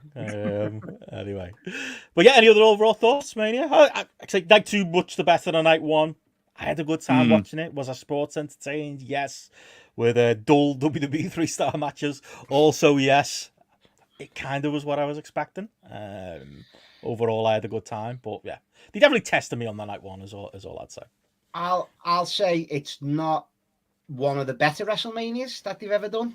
Nowhere near as good as last year. I said that the build, it was, I keep saying it, you're saying about we'll look back at Roman, we'll look back at last year's WrestleMania, and the build-up was like lightning in a bottle. It was brilliant. The build to every match and the delivery on the night. This was, I always use the comparison, even if you're doing a Blueprint 2, Benno, here, and you're trying to condense like the 2 CDs down with the best tracks and put the best matches in one card, it still wouldn't be a good WrestleMania for me, genuinely. Like, I was let down by it. But, the main event of night 2 is an all-time moment and will be an all-time match for me in that side. But I'm going to have Bayley and Io. But other than that, it was a letdown over when you really narrow it down for, like, overalls. And, all right, we get that big, great moment at the end, which it'll be a memorable WrestleMania for that. But an all-time... And to be fair, I haven't seen that banded about. It's not in the conversation at all. I prefer 2-night manias. I like the spectacle of 2 days. This wasn't a good advert for 2-day manias, I will say that. It is better overall. Even if you put them together, there wasn't the pieces there. No, there wasn't. There wasn't a 7-match card that was worth it if it was just pieced together, yeah. I enjoyed the spectacle of it. I had a good time, but you're not wrong on what you say. Like, there were big lulls. So you were struggling on the Discord on night 1, Gareth, and night 2 too. And yeah, those moments were quite clear. Yeah, I mean, night 2 obviously was better. It was it was a breeze to watch night 2. That's it, Gareth. Like the pacing of night 2. There was even less of the arsing about, like, didn't seem as less sponsors, commercials as well. It was the flow of it was well best, because night 1 dragged, and it wasn't even just the main event. It dragged overall for me. Sorry to cut you off, mate. No, and that's that's fine. Like, I think for me it was like you're looking at it in over 2 days. I can't, like, obviously I said what I said about the main event and like the kind of like logic and stuff like that. At night 1, at the end of the day, it was still a fucking big match that was like massively over with the crowd and stuff like that. It felt like a WrestleMania big main event, big moment kind of thing. People will remember it and stuff like that. And that's what you've got to look at from the WrestleMania point of view. Night 2, the same, great end and things like that. Day one, you had the Gunter Sami Zayn match that the majority of people seem to love and think was like a really strong match. Night 2, obviously the Bailey one was like a strong match. But that's it, basically, isn't it? Like across 2 days, you've got 2 big moments that are the same angle, and then you've got 2 good matches, and then everything else is just like absolutely forgettable. And to me, that's just like, that guy won Booker of the Year, and this is the biggest show of the year. And like, you know, like, what's he booked? What's he booked? Now he's booked a main, like they've had a main event story, and there's been fuck all. You know, you've had the luxury of having 4 good wrestlers go in there and have singles matches against each other that like delivered on the night, but everything else was just like just pointless. It was just shit just happening. It could have been a pay-per-view or SmackDown. Stuff just happening in front of your eyes. And I think the big thing for me was it was just the feeling, because like you know what I'm like with WWE, and like I have put more effort into this, to the build to this WrestleMania. I wanted to kind of like feel a bit part of it for the Cody Rhodes moment. I've watched full episodes of Raw and SmackDown and things like that. I've followed stuff on YouTube to, you know, get invested. Where was you last year, Gareth? Where was you last year? You would have loved it. Yeah, but like, You wouldn't. but I No, we think would have better than this year. I think watching it though for the 2 nights for me is like, I said this in the chat, it just felt like it's just one big infomercial, isn't it? You know, kind of thing. And like at the end of the day, as much as I like funny angles, big characters, you know, all that. Like, I'm not a pure boots and trunks guy kind of thing, but like I do like wrestling, and like it is literally the last thing to think about, isn't it? Like you're watching it now, and it's just like it's the lights, the pyro, the music, the entrances, the advertising, explanation videos of the story kind of thing, chopping up bits from SmackDown and Raw and things like that. And like it's almost like the match is like, that's like number 10 on the list or something like that they're not asked about at all, like in the slightest. It's just oh fuck, we've got to have a match now, go on, get out kind of thing, do your entrance and let's have that. Like you know, the Io Sky Bailey match stood out so much because there was actual ring psychology, there was like actual wrestling psychology and match structure on display, and that made that like, it was like a fucking drop of water in a desert kind of thing that just like for me is something to kind of like cling on to and enjoy. It's just like for all the criticism that AEW gets, and I don't want to make it an AEW WWE thing, but there's no story to the matches. There's just moves. There's just talking. There's moves happening and things. There's standing around, looking at the crowd, waiting for a reaction. It's not wrestling. And like the sort of, I've seen like the clips today on Twitter or something where they're trying to put an end to the use of sports entertainment. And Michael Cole giving it like, I love wrestling and all this, and it's like, well, this isn't wrestling. There's no wrestling kind of thing. So, and for me, investing for that time and then watching this show, it just made me just go like, great, I've seen Cody Rhodes lift that belt. We've had that nice moment, and I'm like, I can cut the cord now, and I don't have to watch it anymore because I've seen that moment, and there's no reason why would I continue watching on the back of this. There's literally nothing there. There's no compelling understories running under the bloodline or anything that's gripped me, that's hooked me in or anything like that. It's just like reset tonight. That's what it is. well, there you go. Maybe, and you know, maybe he'll get me in 12 months' time, and I'll watch for Royal Rumble to Mania next year or something like that. You'll watch Rock and Roman next year, Gareth, and Punk Cody. They're the 2 Mania matches. That's what you'll watch. But it didn't. But it's WrestleMania. It should be the bigger. It should be selling me to want to watch their product. What they were doing was trying to sell me products and something else. Like it all felt the wrong way around for me. It's odd. It's just very, very odd.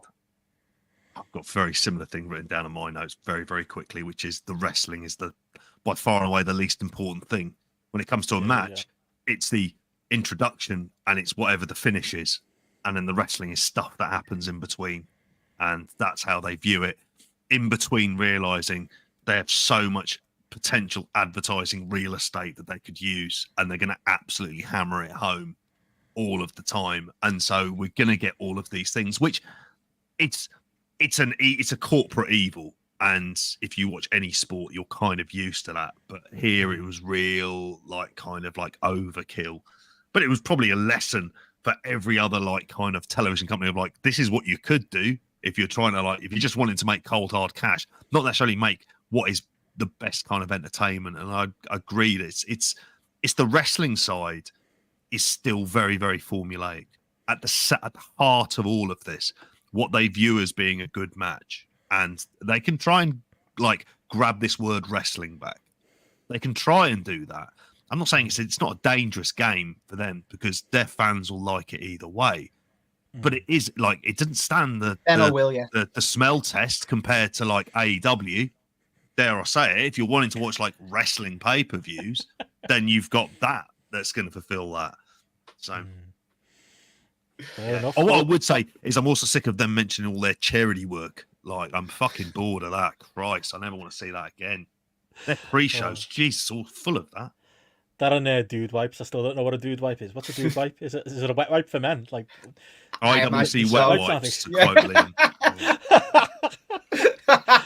Was Liam in the chat? Oh, I should have been in there on in the Discord. You missed out, mate. You missed out. I'll very briefly, as we are running long. I'll boil it down to the couple of business notes that are worth noting from a news point of view.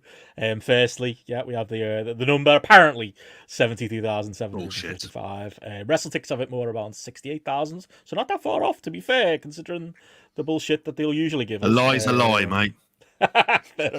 Fair enough. It's not quite. We're not at all in numbers, are we? But yeah, if you combine them both, apparently it's 145,000, which is where the real bullshit is. Because not talking you, Matty. The WWE Garrett's out there. They'll use that. There's your attendance record. Yeah, it's literally the same people twice. What you're on about? I can count twice too. It's called double counting. It's what literally that's what it is. But still impressive numbers, like gigantic. Apparently Triple H saying it was the biggest gate in WWE history, and obviously SmackDown and Raw were the same over this last week, including the Raw that most will have seen by the time they listen to this. Apparently being the record going forward, and I'll tie that in loosely with the other WWE biz note, which is that TKO and Endeavour have apparently bought 3 million in there. The good news keeps coming, JP. 3 million in TKO shares from Vince McMahon. Bad man gone. Good man in charge. That's the lesson to take from this weekend, which leaves with Vince with just the 4.7% of TKO overall. Any brief thoughts on that, JP, before we move on? Big business makes big money. Interesting timing, though, that they've done that with Vincent, taking a few shares back. He's clearly trying to top up that legal fund. Yeah, he is. That's why he's getting the money. And I also thought for them doing it, aren't they trying to turn like Endeavour private and things like that? So controlling that bit more of stock will give them that bit more power. It's not really a surprise because I think they see the value post Vince McMahon. And he kind of needs large swathes of money, and he needs it now because these payoffs, I tell you what he's going to have to pay out is going to pale into insignificance because that's what he will be doing ultimately. All of this goes towards the defense fund and payouts, and he needs that cash. And TKO would like their stock back, and then it makes that split and him going away even easier to kind of do that extraction of Vince McMahon away from everything. Yeah, again, and would have been nice to see some of the press just say the words Vince McMahon. One of the 2 points they got over the 2 nights, but what can you do? But yeah, that's where we are. I'm sure we'll cover more of that as the week goes on. But yeah, WWE continues to be wildly successful, some would say, in spite of itself. He doesn't say that anymore, does he? But moving on. Great buy one, get one WrestleMania. Loved it, didn't he? Moving on from there, we should talk, speaking of many events over the weekend, obviously, if you want the full reviews, we reviewed pretty much everything over the weekend, Mania weekend, but as is tradition, thought it's worth at least giving some spotlight to the good and bad of Mania weekend as a whole, with some of our best and worst. Definitely a challenging Mania weekend, similar to Mania, like at the end of it, you know, despite all the rightful criticism we have. Did I have a good time? Yeah, I enjoyed Mania Weekend. Did I have a good time, you know, on every single show? Absolutely not. With a little bit of hate watching going on, some, mainly that Usos match, but yeah, some over on the on the overall Mania Weekend that were like, yeah, with some rough watches, but I think I kind of almost enjoyed criticising them as much as I enjoyed loving what I did see. I think there's some bright spots across the weekend. I'll go to you first, Gareth. You know, some low spots, and it was definitely a weekend. I would say maybe take our recommendations on board to pick and choose. Don't be crazy and try and watch every show like I think Chris Platt did, or a couple of the others in the Discord, because yeah, there's quality still there on the US Indies, but you have to search to find it. I think is the lesson this weekend, Gareth. Yeah, and I think just you mentioned the Discord there. I think on the match recommendations thread on the Discord, I think that's something that's just like valuable as well for where, you know, not wanting to watch every show. There's probably, you know, if you look down there probably is 30 matches, and we'll have different crossovers between ourselves as in terms of our own 10. But you know, there's loads of good stuff out there on the different shows that you can watch. I mean, the one that I was banging the drum for the second that I saw it was and is my WrestleMania weekend highlight, and the one that I'll never forget, and I've already watched several times already, and I'll be watching several times more in the future, is from the Action Dean show, which was Demis versus Mad Dog Connolly in the dog collar match. And like, I had the absolute surprise time of my life watching that. It was just sandwiched between two matches that I was intended to watch there, and I would like literally just recommend to absolutely anybody that you go and check this one out. It's on IWTV. It is just a 10-minute match that is absolutely fucking wild, crazy, just like hard hitting, so violent. Like, it literally starts as the mean to go on as like Mad Dog Connolly just like rags the chain, and he just fucking whips up and catches Demis in the mouth, and it just like, so immediately it is just like, okay, yeah, this is gonna be violent, but there's fucking like hard hitting, like biting, there's fucking busting people out with chains, licking the blood, proper wild brawl out into the arena, like just I say arena, the room kind of thing. Great room though. I love it. Oh yeah, like it was it's like tiny little room there, but then just some like good wrestling as well in there. I absolutely loved the Demis spot where he does a running double stomp and just immediately drops into a senton off the double stomp. Like that was hilarious. I was buzzing off that one. Just like Mad Dog Connolly just pounded his face with the chain wrapped around his hand. That was absolutely like fantastic there.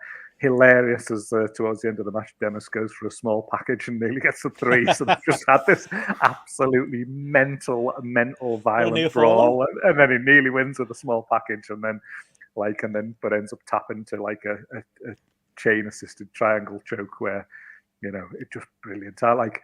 Again, I've watched it a few times. I'm now as high as 4.5 stars on this match, and it's one that I'll be to the end of time. It'll be in my brain, and like I just love the end as they're throwing the cash in the ring, and Mad Dog Connolly's gone to the back, and Demis is walking around pocketing all the dough that's been thrown into the ring. And I was thinking, I was thinking, I wonder if you split that backstage or not. Like maybe not, but honestly, like top of the tree for me. Best moment of the weekend.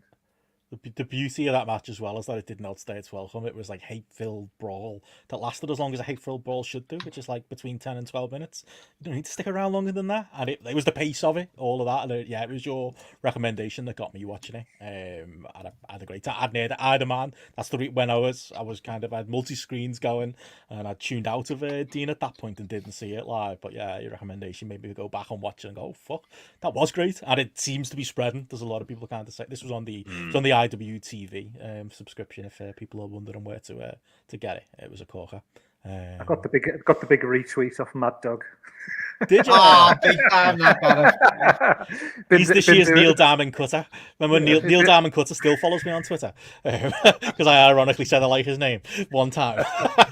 He's yours now. I didn't tag him. Been doing a bit of a vanity searching there, old Mad Dog, and came across the glorious praise. So loved it.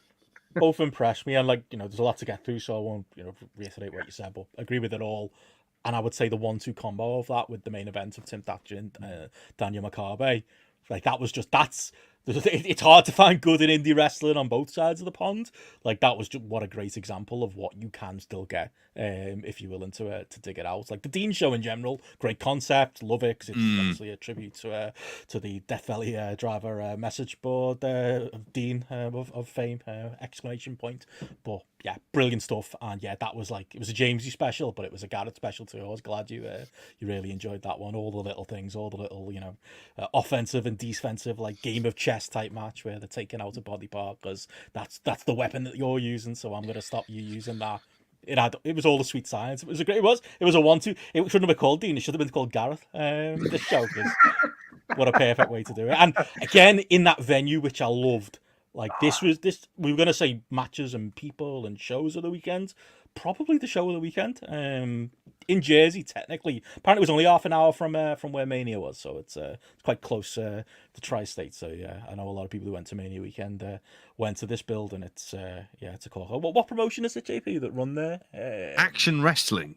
Is it H2? H2O's. That's what I mean. Yeah, it's H2O's training. Oh yeah, they got all the signs on the wall for their Hall of Fame and stuff like that. And little K. Just looked gritty, done it. I'd love to be there. I'd love to go watch a show there. It was brilliant. And yeah, this was the best example of it, Gareth. Gareth had me completely. I'd have killed to be in that building. I think I saw Steve Carsmile, who's you see a lot of shows a British fan, so you seen him in the crowd, and I was like, "Oh, you jammy bastard!" Yeah, I also wanted to say, because I went back and watched it after when we were you guys were talking about it, and I hadn't seen any of it as well. Shout out for the tag match as well. I know you gave this one for this. The Sinner and Saint team of Judas Icarus and Travis Williams versus the Wasted Youth team of Austin Luke and Marcus Mathers. Didn't have a clue about any of these blokes. Not like I've been doing a wrestling podcast for the last 7 odd years, but there we go. And I thought that was a belter. And I'd already seen the start of the show as well. And I did think to myself, this is the kind of venue that it's better than, what was it, a tent outside a brewery. Which you go, yeah, I know you can get the points there, but fucking hell, lads, there's very little in the way of atmosphere going on here. I'd sooner have venues like this with small crowds, but they were completely appreciative of it. But it felt like a bit of an oasis on this weekend where everything else had, let's face it, a lot of the other costs felt incredibly samey with the same types of people on board. That never had that with that. You say that, but they were one-upped in the venue stakes by one of my other favourite shows of the weekend, which was House of Glory and Revolver. We were recording, weren't we, on Friday night, and people were going a bit wild for this. Turned out wrestling was going on in a church in Philadelphia in a show that was off. Both of these shows, to be fair, were kind of off our radar when we did the previews, and again, another, basically you can talk about them in combo, another great 1-2 combo matches on this show that people should check out. Steve Macklin against a name I'd not heard before, Charles Mason, was one. Again, another Gareth favourite when you get like we said earlier, a choke out spot with a shopping bag, you're onto a good I watched thing. It, Ben, off your recommendation. Okay, yeah. We'll go to you then. And the 1-2 of Masha Slamovich and Meg Bailey, I want to get in there. That also made the top 10 matches of the weekend, which, them two were on too many shows, especially Mike Bailey. Masha Slamovich, I feel like her quality over the shows she was on lapped Mike Bailey. But when they came together here, it was your indie shootout, big move fest that I thought would be right up your street as well, Matty. There was other good stuff on this show as well that I know you liked too. But yeah, them two, I'd definitely recommend people hunt down, Matt. Well, when you told me about me main man Macklin, JP, me and JP's guy, I had to watch it. And when you said there's a plastic bag and going outside into the literal street, I thought, oh yeah, I've got to watch this. No, literally, I was watching it, and the back doors of the church, they literally are lit on the street, and there's literally traffic stop, and he throws him into the car that's waiting to come past. And I thought, he's a madman, Pat Macklin. What if the fella got out? But you're not going to go and start nothing with him, like, I suppose. But it's like, what a spot that was. I couldn't believe it because they didn't throw them into like any of the cars that were waiting that you might think, oh, was it wrestlers or something? It was literally the backed up traffic that wasn't getting past. I thought that was brilliant. Loved that. And the plastic bag spot, yeah, that was like, bloody hell, what's going on here? But it backdropped him onto the road. Onto the road as well. Fucking hell.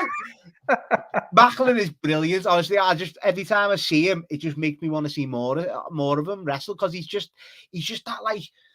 I don't know. He's just full throttle from every match you see, and he's willing to take anything, even in the matches I've seen him in TNA. He's rough around the edges, in here, in the nicest way possible. But that's how Charles Mason was good in this, wasn't he? With like the stuff he did, like as from a character point of view, and the stuff the stuff that he took and things like that, and like again, some of just like the vicious, violent detail of some of the like elements with him as well. Like I just loved doing like fish hooking Macklin's mouth and stuff like that, and just good little bits like that. This is in my top 10 matches of the weekend. Like I absolutely love this. I mean, it's a proper street fight. Yeah, more street fight than Philadelphia street fight. The Killer Kelly stuff is probably the only bit that sort of took it down. It was just a little bit very silly, and I say silly and OTT for a match where they were lobbing it onto just some random person's car while they were driving. Like that's as OTT as you get. But I think it was just like a whole lot of stuff about the venue. I love the bit where Macklin just shouts "fuck" after a close pin and then just goes sorry. Looks like the last bloke who did that, isn't it? Yeah, and then look what I did to him. They nailed him up on there, didn't they? So, I thought that was like I say, the 1-2 punch, and then having that Masha Slamovich Mike Bailey match beforehand, which was I want to give a shout out to Mark Doyle and Dylan Shah, who could see in the front row watching this, and they were like, they were buzzing like watching this, and it was good seeing them. It was like they picked definitely a good show to go to. Cracking venue, run more churches. How the churches feel about it, I don't know. Like I'd have to say, like there's money playing with fire there, really, isn't it? If you go there and do it wrong in some Exorcist type way. But what about your boy in the match before though, Matty? Old Jay Lyon. Oh, mate, honestly, like I've literally just flicked it on that show because as Benno said, I've seen the Discord, and that's one of the times I was in there, threw it on, and the first move I seen was like some sort of like push up X Factor. Every movie you just sat out. It reminded me watching like 2002, like CZW, like IWA Mid-South indie wrestling. It's like he just sat out for every move, and I just loved him. And, it was the proper stuff this in 2024, and and found out he's obviously a part of a tag team and stuff. But he's one of if there's ever a Jay Lyon match going on, JP on the weekend show running down them matches, mates, let me know, and I'll be watching that. You'll be in. There was a clothesline spinning heel combo from him in that Matty as well, like in one. That was great. But even the finish, like he pushed up and into this X Factor, and he like flapjacked them down, didn't he, for the pin? It was just I love it to me. That's the proper indie like stuff I love laughing back in the day. But yeah, Gareth, I hope you're on the Jay Lyon chain as well. I'm proper entertained by that. It's worth a shout out to the opening match on that card as well, like the Mike Santana Alex Shelley match as well. That was really good. Like Shelley working as a heel in that one as well. He came across spot on as that. So then when you're thinking of that second match that you're on about with Jay Lyon there that had Grizzled Young Vets and the Rascals in it, that was a really good match. This was up there for like card of the weekend for me when you're picking out those like 4 matches. All in all, the main event with Mustafa Ali shit the bed on that particular one, but everything else was spot on kind of thing. But I just echo what you're saying there, Benno, about like Masha Slamovich. I had so much fun watching her this weekend. Like obviously we talked about that match there with the Mike Bailey match, but there was the 30-minute draw in the JCW versus the World cards. Like I'd gone 4 stars on that. That's my like 4th best match of the weekend. Like I really, really enjoyed that. I just thought it was again, you just like took 2 people that just clicked completely, and obviously with Suri's background in MA and things like that. Her submissions and her transitions and things like that they were just like, they were so fucking like smooth and so inventive as well. She was doing so many just different elements, but like Slamovich was with a like step by step along the way. And like again, when you're watching this, I can imagine if I'd been watching this in the middle of the night or something like that, after hours watching wrestling, it could have took the edge off it. But just watching it as just a cold, that was the thing. Watching it cold as a cold match, fucking fantastic. And the fact that it was a draw didn't take anything away from it at all.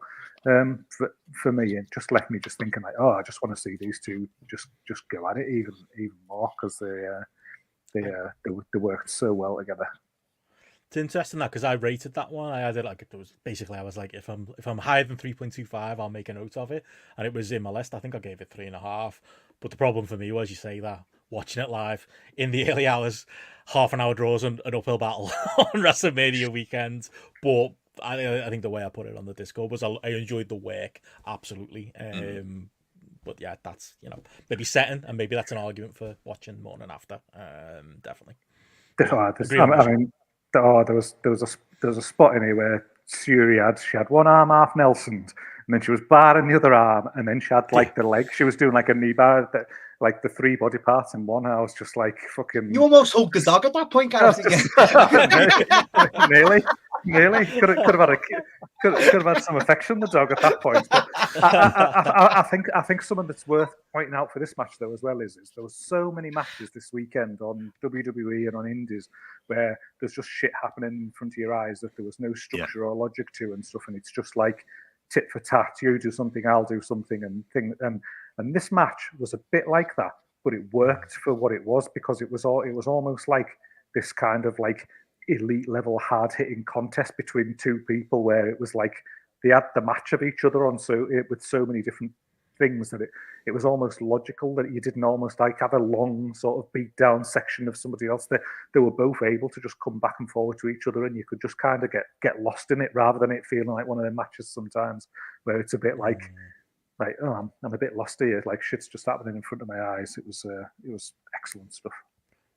To keep the match of loving going, I think the overall highlight of Bloodsport for me, if we can talk like some of the highs and lows of the GCW shows, was Masha Slamovich and Shayna Baszler. That's the one. In fact, that's it. It's the only one out of the GCW matches that made my top 10 for the weekend. Similar thing, like again, Masha Slamovich really started the weekend absolutely. Well, we talked about it on the Bloodsport review. There's there's good and bad in Bloodsport, and there's all kinds of variations in between as to how to work a Bloodsport match. This was one that was like, we said that on the night, like a UFC fight. And obviously Shayna knows what she's doing in that regard. But Masha was fucking fantastic as well. It had stakes. It had fans who were living and dying wanting Masha to get the win against the WWE contracted wrestler. There are other things I think people will recommend. Maybe you guys will as well from Bloodsport. But I think if you're stuck for time and there's one thing you want to watch that's a good example of the Bloodsport style, it's this match for me. I really love that. And that was the thing, opening night, we always say it, Thursday night, 9 o'clock. Everyone's up for it. But that opened my eyes that, oh, fuck. Yeah, Masha Slamovich is legit. I should be following her this weekend. And yeah, there was 3 or 4 moments like that for her across the weekend. But it started hot there for me. Yeah. Also want to give a shout out from, I definitely agree with that for Bloodsport. I'd give a shout out. I know me and Gareth really enjoyed it. Oh yeah, cracking finish with the stomps to the back of the head. But the Fuminori Arby and Takeya Nomura match from Bloodsport as well, I thought was really good. And at least I would think the thing that Bloodsport will always have is that it at least looks and feels different to a lot of other shows. And I think it's interesting that the Action Dean and the Revolve versus House of Glory show, they're the ones in different venues, and they're the ones that kind of stand out, because there is that effect of a lot of the shows just then start to bleed into one another. And it's like really difficult to think, God, what show was that on? Because it could be any one of about 4 or 5, and you wouldn't blame someone for getting it mixed up on there. I'm trying to think of, in terms of other matches, there's something that I didn't get around to talking about it before. I know you were recording at the time when it was on there, but from NXT Stand and Deliver, I was going to say, I wasn't expecting to go to. Oh my god! For this, I do want to mention the Obafemi versus Dijak versus John. It was incredible, honestly. That was great. I really enjoyed that. I made my list too. Yeah. It was just, I don't know if I'm alone on the hill here, but I've always liked Dijak. I mean, I've always liked this match because he'll just do some stupid stuff, and just, you know, he's a massive guy, works like that, smaller indie wrestler. You always liked him. You liked him in your PWG days. Yeah, purely. Him and Keith Lee, one of the best touring matches of all time. I'll die on that hill as well. But it's like that spot where the electric chair drop. And it's like, all right, he's just going to fall back. No, he gives him a DVD off the top. It's just, I was popped out my fucking skin when I seen that. It was just like, no, but everyone just expected him to just fall back in it. But no, a DVD, proper stuff. And even we knew, you know, Dijak doing his chair spot, the swanton, but Briggs throwing him off with the chokeslam onto Obafemi. And the fans lapped this one up. It was like watching old school, like, as you say, PWG or old NXT, where they're really into this match. Absolutely loved that one. Loved it. Oh, I love this. I got a right kick out. I watched that for the second time today. It was first time I've watched Obafemi. Like so. He's got something, Gareth. You could tell, 12 matches. You could tell something there. I've never been the biggest Dijak fan, to be honest, but I thought he was class in this. I thought he held it together. You could see that he was fucking. He was the one, Gareth. He was in control of this completely, and he top performance by him. So there you go. I will change my mind on some people sometimes, but it's again just the even though it didn't make sense because he didn't pull him off him, where they did the break of the count where Obafemi like appeared and then like choked him. The camera work there because you just didn't see him come into the ring at all, and you thought the match was over, and then he just like grabs him by the throat and the ref stops counting even though he's still lying on top of him. I don't know why, but it brilliant. Just like what a pop in the building that got like at the time, and pop from me because then just that hand just suddenly emerging in the bottom corner of your screen to grab him by the throat when you thought he was dead and buried on the outside. Brilliant, class stuff. It was what it needed to be for that crowd, for that setting. Stood head and shoulders. Nothing else on that NXT worth going out your way to watch. Absolutely not. I was with you on the main event, Matty. I know, another letdown for me. I built that one up with the story. I think the story was better than obviously the actual match. I mean, it wasn't terrible or not, and it didn't shit the bed like the Usos one for me, but it wasn't as good as I thought it would be. And but yeah. Well, someone else I would just highlight as well, like we talk about Mike Bailey and his presence over the weekend, and I think on the Patreon like referenced how some of it can bleed into one another, or maybe there's when you're working 900 matches, like the effort that goes into some. But I watched the match at DDT Philadelphia that he had with Ueno as well, and that was fucking class. That was such a good match, really like brilliant. I've got that there in like my top 6 of the weekend, because I think there was the match that was just before it where Takeshita had a match, and that was really good, and then this pretty much followed straight after it and was even better. So just as a decent pair in there, again, if you just like picking through shows there, just to maybe watch 1 or 2 matches off the card, I'd say watch the Shunya Katsumata Takeshita match, and then straight into the Bailey Yuka Ueno one. It was he did the same start that he did in the Slamovich match with the tease of the quick win with like the head kick and the brain buster for the near fall in that one. But some of the like just some fucking great exchanges between them in this one. Well worth a watch. Good stuff. Other stuff I had down. I thought Yoshi and Ricky Knight Jr. had a good match on that Progress show. Let's say nothing else about that Progress show. It was fun in live time to see the Americans realise what Progress is in 2024. That is all I'll say. But that match was good. 3-star that match. Oh, really? Went 3 on it? 2.753. I mean, that's high for Mania Weekend, to be fair. I sat through Joe and Janela's spring break, 2 nights of it. No highlights from that, unless we're counting Blue K, Matt. That was, we said on the show, it was like, but it worked. I had a good time watching that. Definitely, that match. It was a good bit of nonsense, wasn't it? Like, I didn't even rate it as far as the star rating goes, but yeah, the good kind of bad, I would say that was. The close of all was the bad kind of bad, apart from the bits with Micro Man. That was rough. Who won it then? I tried. Or did he actually win it? Yeah, he was great though. He was. He was great in that ladder match though. When I seen MLW Superstar. Brilliant, honestly. He was a highlight, but there was no other highlights on there. Douglas was in it where the old people winded me up in the chat. Was Shane Douglas First 15 minutes, he was playing Steve Austin in Rumble '97, eliminating everyone and standing up. Genuinely, you should watch that. It's hilarious. To watch that, I know, yeah. Was he wearing it though? Turned up, wasn't great. T-shirt and jeans and a pair of trainees. Triple threat T-shirt. How good to see. Oh, was it? I didn't notice that. I'll have to bust my Douglas T-shirt out then. No one needs to watch that. That was like wrestlers versus zombies energy that he showed before. That was very much like, I'm in the midst of this. I'm trying to watch everything. It's Saturday night. Nothing else is on. Fuck it. Let's watch the clusterfuck.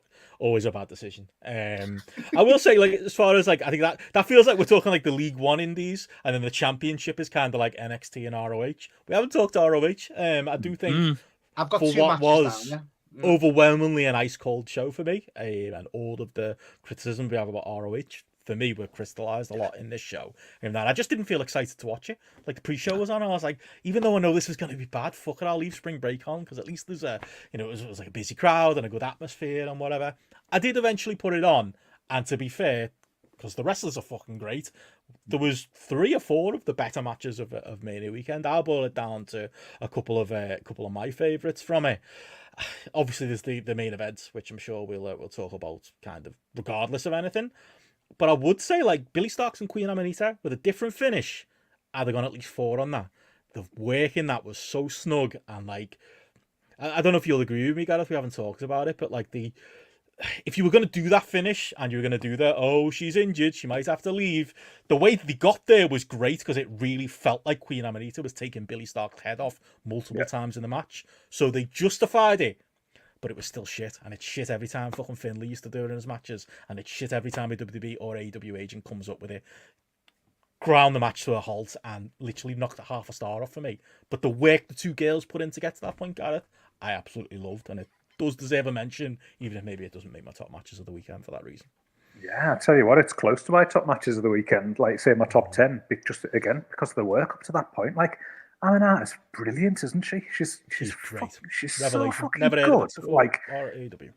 And like, it's not just the hard hitting side of it, like the technical side as well. Like, again, so, like holds, Matty. There's some of the absolutely fantastic there, but just look a bit like different, innovative, and just like fucking sunk in deep and things. And like Starkz, she's got something about her, hasn't she? She's got like she's got a bit of that intangible about her. She's got a bit of sort of like star quality about her. And then so the way that, although the finish sucks kind of thing, the way her reaction to it afterwards and things like that, I thought was like came across like really, really well.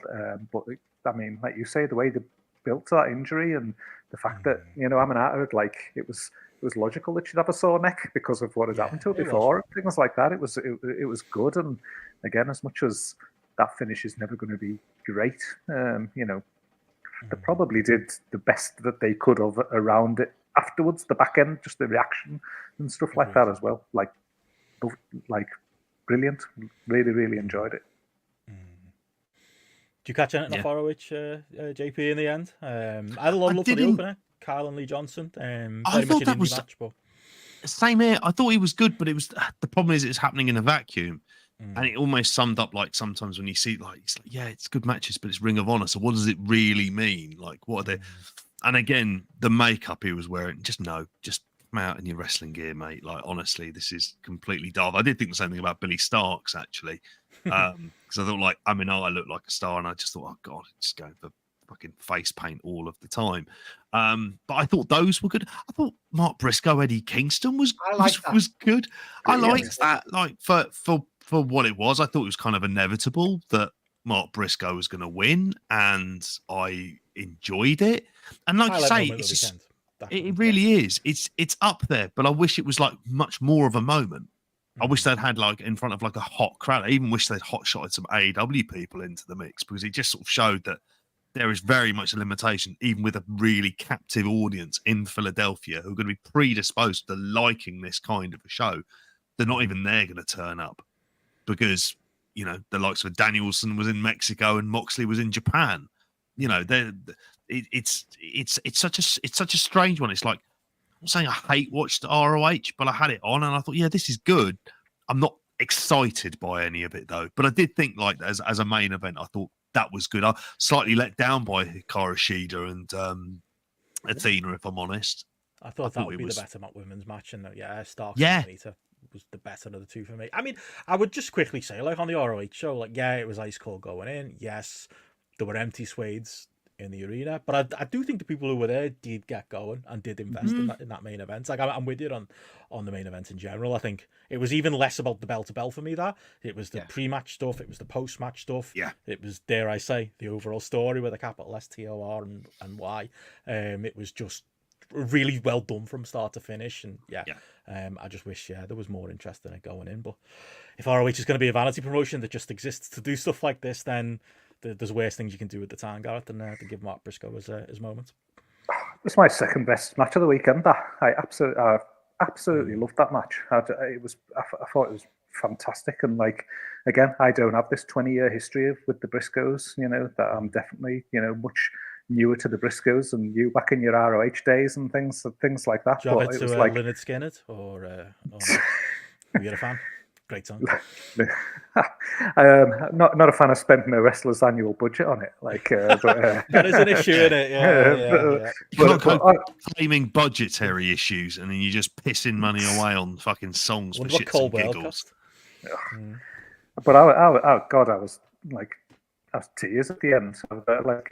It proper got me, from an emotional point of view. And Mark Briscoe's been brilliant. He's been absolutely brilliant for the basically since Jay died, and the profile that he's had on screen and things like that. He's so different. He's just so captivating. He was he's like one of these people who just feels like he's a breath of fresh air when he's out there. But in this, that I think you maybe talked about this on one of the recap shows.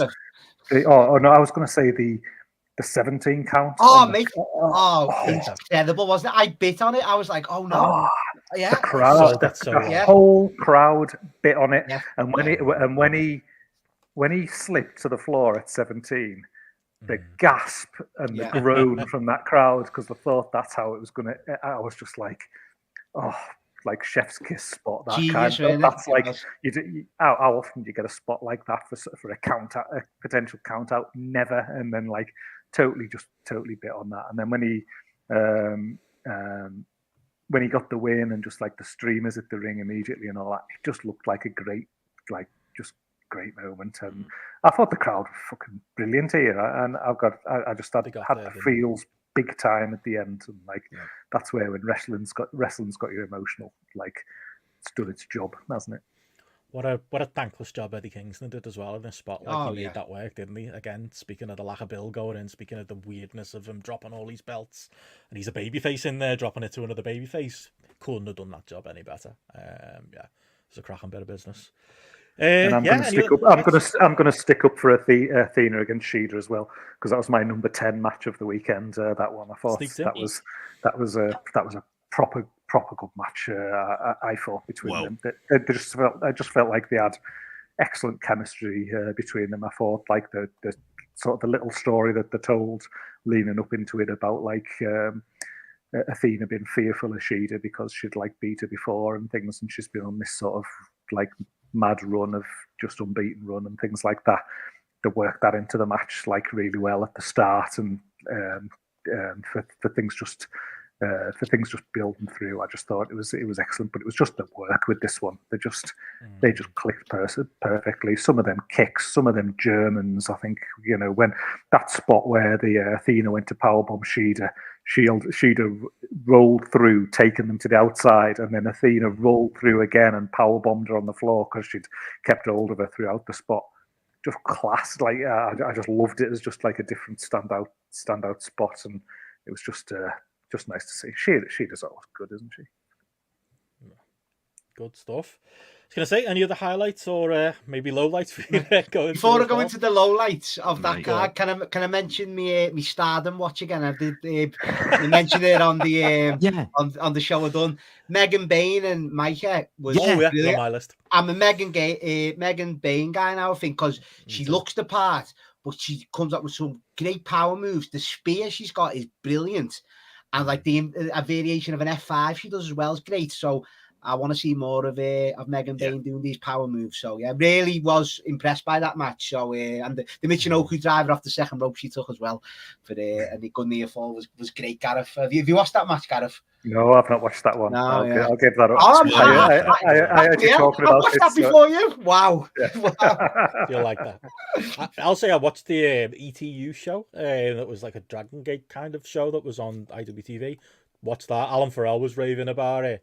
You guys mentioned Mike Santana before, the match in there with Yamato on it. That was a lot of fun too. Like, I want to see the other Mike Santana match now. He's someone who should be more over like a WrestleMania. There's a lot of characters like that where you're like, oh, GCW we're using like these bums that they've got on their Rolodex and like actually used. Like, if a Luke Jacobs was in more places, if a Mike Santana was in more places, if an Alex Jelly was in more places.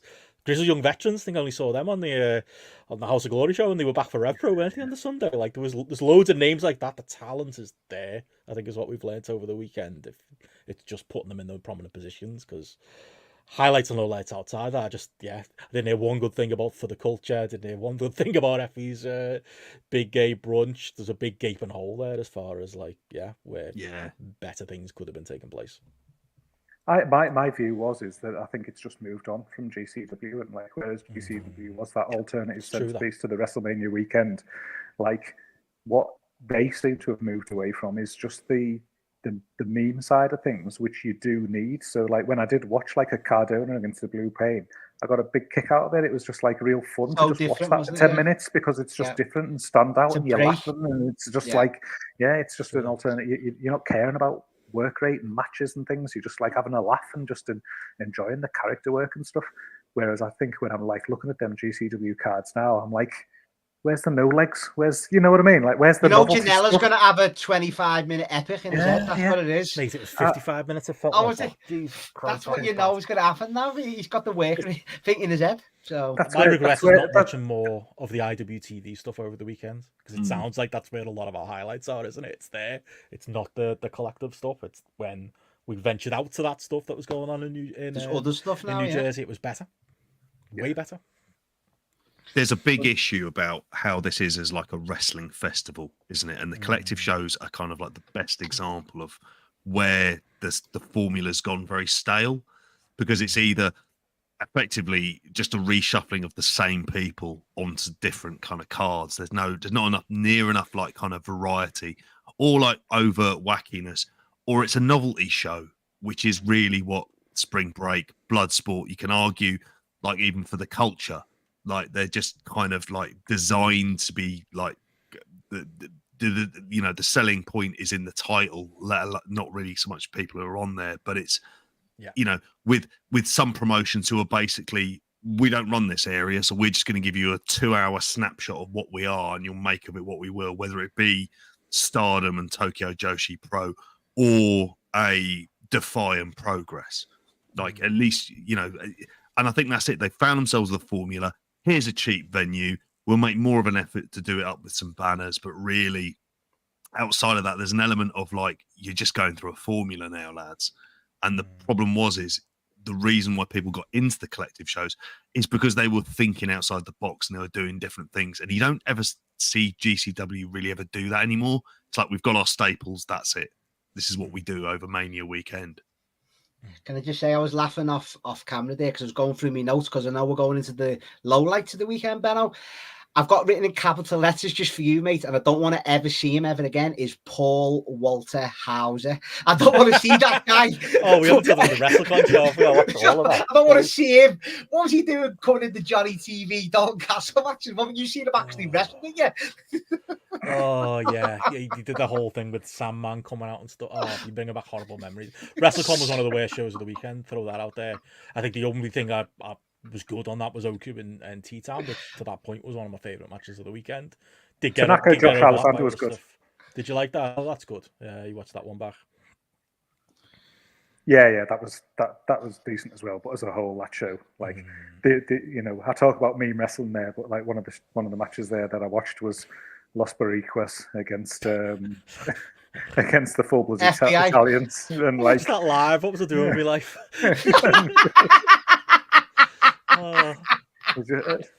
I chose that was what I chose to watch. I've aged as many years as Guido from watching that show and watching that match. Jesus Christ. Even though, Benno, I don't want to see him, he did have a decent Sky Eye, though. You know, Gareth, Paul Walter Hauser. Did you watch the Dalton Castle, John? No, He did. No, don't ever watch it, mate, honestly. But, and I said on the show, do people still do parkour? It's probably bigger in life than it ever is. Johnny fucking TV still making a living off it, isn't he? You know. Oh, speaking of him, I'm going into any more detail. That Dalton Castle match, I feel like it's still happening. Like, No. That was fucking hard going No. in 25 minutes. Jesus Christ. I think That that's and the what Janela ruins. match.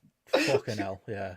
I think that's what ruined Athena Hikaru Shida for me. I was like, fuck me, that's 20 odd minutes. I'm never getting back in time. It's the benefit of cherry picking, isn't it?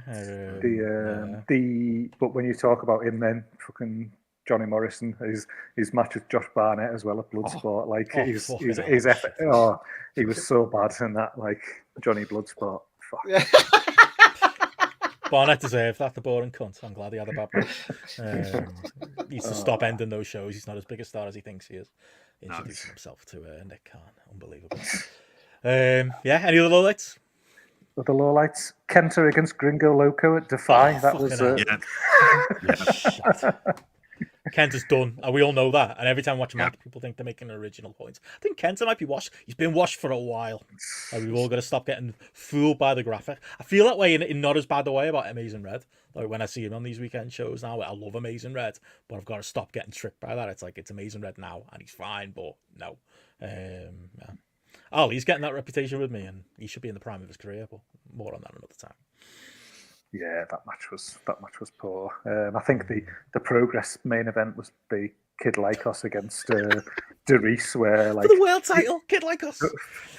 It was not only was it terrible, it was just like you had the optics of loads of people just walking out of the venue kind of thing. Yeah. Like the ones who were sat in the venue looked bored out of their minds, including the Progress owner, who was just like not even watching the match and just on his phone or for the majority of the show as well. Like it was just like for the atmosphere in that building, because I watched when I went back and I watched the Yoichi matches as well.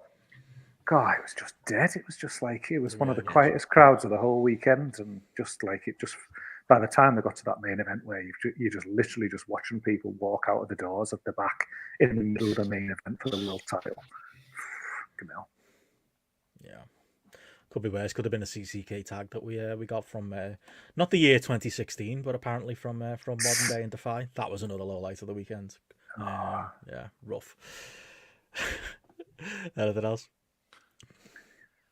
I'm struggling to think of the lads' names, but the opener to Bloodsport. There's a bloke with all the lucky bands. Victor Benjamin and Akira Way. Akira. Yeah. He just pissed me off. That Victor Benjamin bloke, he was just fucking terrible. Was like trying to dress up like he is like the villain from Kickboxer, just without going whole hog and sorting out his hair to be exactly the same as well. It's like, you fucking coward. It's more than a get up. You need to get the ponytail and shave everywhere else around your head. That was shit. Same again next year, lads. Do it all again, won't we? Despite that you say that. You 100% will, Benno. You're built for it, mate, every year. I had a great time overall. I really did. Even watching the bad stuff, it was fun being like, oh, fuck, something else is just starting now. Let's watch that. Maybe I'll be more discerning next year as to what I watch and what I don't watch. But yeah, it flew by the weekend. I loved it. Honestly, I've had absolutely great time this weekend. I feel like I've actually watched loads of good wrestling, like as well. Like when it came there, that I was like thinking about my matches of the weekend, and I was like, oh, what's my top 10? I've got 20 matches down here, and I'm like taking, there's like hair's breadth between like a couple there that you're like picking on the list, and some of them are new names to me. Some of them are like people on indie shows, so it's not just like your main stuff as well. And obviously, I discovered Dennis and Mad Dog Conley as well. So, like, it's been a hell of a weekend for me. I've loved it. Loved every minute. Tell you what, Gareth, I like the sound of your voice there. You're throwing stars instead of grenades here now for once, mate. I like it. You know, I like it. It's because I'm talking about the good stuff, Matty. I'm talking about the proper stuff. Do you know what I'm talking about? Wrestling. Wrestling. Well, there you go. Another GRAPPLMania in the books. And yeah, before we go, obviously, if you want to hear our full thoughts on those shows, please do. Did a lot of work over the weekend, both in video and audio form. So do, if you want to support us, patreon.com/grapple, youtube.com/@grapple. Last couple of things to know before we go, lads. I'll bunch them together because we have, like I said, definitely been a lot to chew on this weekend. I think everyone wants to get to bed. Matt Hardy's contract wasn't renewed. Good. And pretty big story, to be fair. I'm sure it'll be a bigger story as the week goes on. AEW to release the fill tape on Dynamite this week. We do apparently Wade Keller's gone on record as saying that the tape itself is not as damning as you would expect. If anything, it does maybe paint things in a slightly different light than what Punk said in the Ariel Helwani interview last week. But yeah, Wade expressed his shock that Tony Khan's going to be putting it on Dynamite this week, and that's, if anyone heard the Daily Update, that's my take on it too. I want to see it. I put it on YouTube. Yeah. Link it to the sheets. Put it on your show, couple of weeks before Dynasty, your pay-per-view that you're building, when you've got things that people should be paying attention to in your show, and not backstage footage of CM Punk presumably putting Jack Perry in a headlock. Find it hard to justify, but it's very entertaining at the same time. So yeah, what say you guys? Yes, it's not a mature move to make, but do I want to see it? Absolutely. Can't wait. I don't have to. When I see that, I just thought of you, Benno. Better than the wrestling, isn't it, mate? Can't wait. Is it gonna? I mean, it's also the reasons of why. Like for this, like it's rattle JP off Punk's comment. He said he was apparently like completely. The 1-2 combo of that Dynamite that. with the Cope interview, the promo, and now this. Like, this is not how you react to this. You just put on and sacking a load of lads to prove that he's tough. Right. Come on. I guess that one was already planned, but in general, I mean, he's selling for it, isn't he? That's the problem. When there's a rib, don't sell it. That's the first lesson you learn in wrestling, isn't it? You're selling, and I just don't see this ending well on Wednesday, apart from for us, because we'll be laughing. They'll turn it into an angle. Won't do the books and FTR. Come on, Gareth, do the weekend show with us on Friday. I'll throw it on air. I want your reaction to this when it happens, when you get to see the footage. We'll be loving it as the sickos, won't we? Like, there's no outcome that isn't good. If it's exactly how Punk described it, I'm gonna laugh at that. If it turns out Punk got embarrassed like he did in his UFC fights, I'm gonna laugh at that. And I'm gonna laugh at AEW in general. There's gonna be plenty to chew on at the weekend, Gareth. See if you can twist my arm. There we go. It just depends whether Sarah's in or not. Fair. I've done a lot of podcasting these last couple of days. I know. I felt guilty asking, to be fair. That's why I asked that. A bit of pressure. It's the way to carry that belt round like Cody, innit? That's what it is. Why did you record a live reaction? You and says, maybe. That would be one. But yeah, can't wait. Any other reaction to it?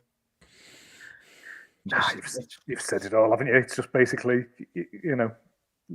listen to that Dynamite review again from last week. It's basically the same thing, isn't it? Sort of thing. It's just like, you're proving Punk right, everything that he said. You're proving him right, sort of thing, by doing this. So I'm guessing it's going to be more underwhelming than we probably think. Kind of is my view. And if you are going to do it, at least try and turn it into something of some kind of substance that does bleed into the TV product, rather than it just been like, rather than it just been, we were right, you were wrong, no. But it'll be the latter. It will be that. It'll just be the Bucks dancing around the ring to 700,000 viewers about. That is that. Still be number 3 on cable, though, to be fair to him. And yeah, Matt Hardy's gone. Good. Sorry. Well, I don't want to see him on Raw tonight. Don't want to see him pop back up on Raw. Well, last night, it's in 50 minutes. Oh, sorry. But yeah, I get your point. Brilliant. Well, yeah, anything else anyone wants to mention before we get out of here? That's pretty much. I didn't watch the New Japan show. Suji didn't win the title. I thought, well, fuck that. You've made the decision very, very easy for me there. And I will never see. When I say I saw the entrances, I saw Jack Perry go to the ring. He doesn't look good. He looks like he's putting a bit of timber, actually. So I don't know whether or not, since he's put on the beard, he looks like he's looking more like fucking Jim Morrison or Val Kilmer at the end of the Doors as Jim Morrison. That didn't end well. Not at all. Oh, well, there you go. Like I say, patreon.com/grapple, youtube.com/grapple. And again, to reiterate what Gareth said before, I had a great weekend. A lot of that was due to the little community we had watching these shows on. And it was, definitely a welcome distraction for me this weekend. And yeah, if you want more where that comes from, that's where you can get it. We'll have 5 to 1 this weekend. Get on the Discord. Let us know what you think me, Matty, and Gareth should be covering. We'll have a film club later in the month as we look at The Rock, not the film The Rock, the wrestler The Rock, and his possibly a couple of his films. We need to figure out what they're going to be. And of course, in the chat there, got you in it. We'll have you and Cameron's King of the Mountain choice as well. But covered it all, JP. Time will be soon as well. You said on the verge of another episode of Time. That's coming. Yeah. Retro. Lots going on. That sums up Time for you as well. Yeah, we've got absolutely tons of stuff in there. If you haven't heard it, we did our 5-year anniversary. We did our Ask Grapple recently as well. Loads of stuff on there. You mentioned about the weekend show that we do up there. We will have the big old pre-show back next week as well. We did a kind of impromptu one this week, but oh, it's always good fun. We're going into no doubt a shit ton of the football that'll be going on this week. We're all on a detox after the snacks from Mania weekend as well, I suppose, with all the takeaways. Yeah, I'll be literally that, just like that typical. I might join the gym here, lads. Might be the time. You've got the Christmas in it, but it's not Mania. Folks, Mania, yeah. This is our January. This is the start of the year. Well, thank you, lads. Couldn't have done the weekend without you. Thank you to the patrons who've helped support us over the weekend. Yeah, all of you guys did GRAPPL as well. Got Will Cooling in the chat there saying he agrees with Gareth. Afraid we're out of time. Oh well. Anyway, we'll catch you all next week for Spotlight. All the Patreon stuff's coming. See you again soon. Bye. See ya. Good lad, Will.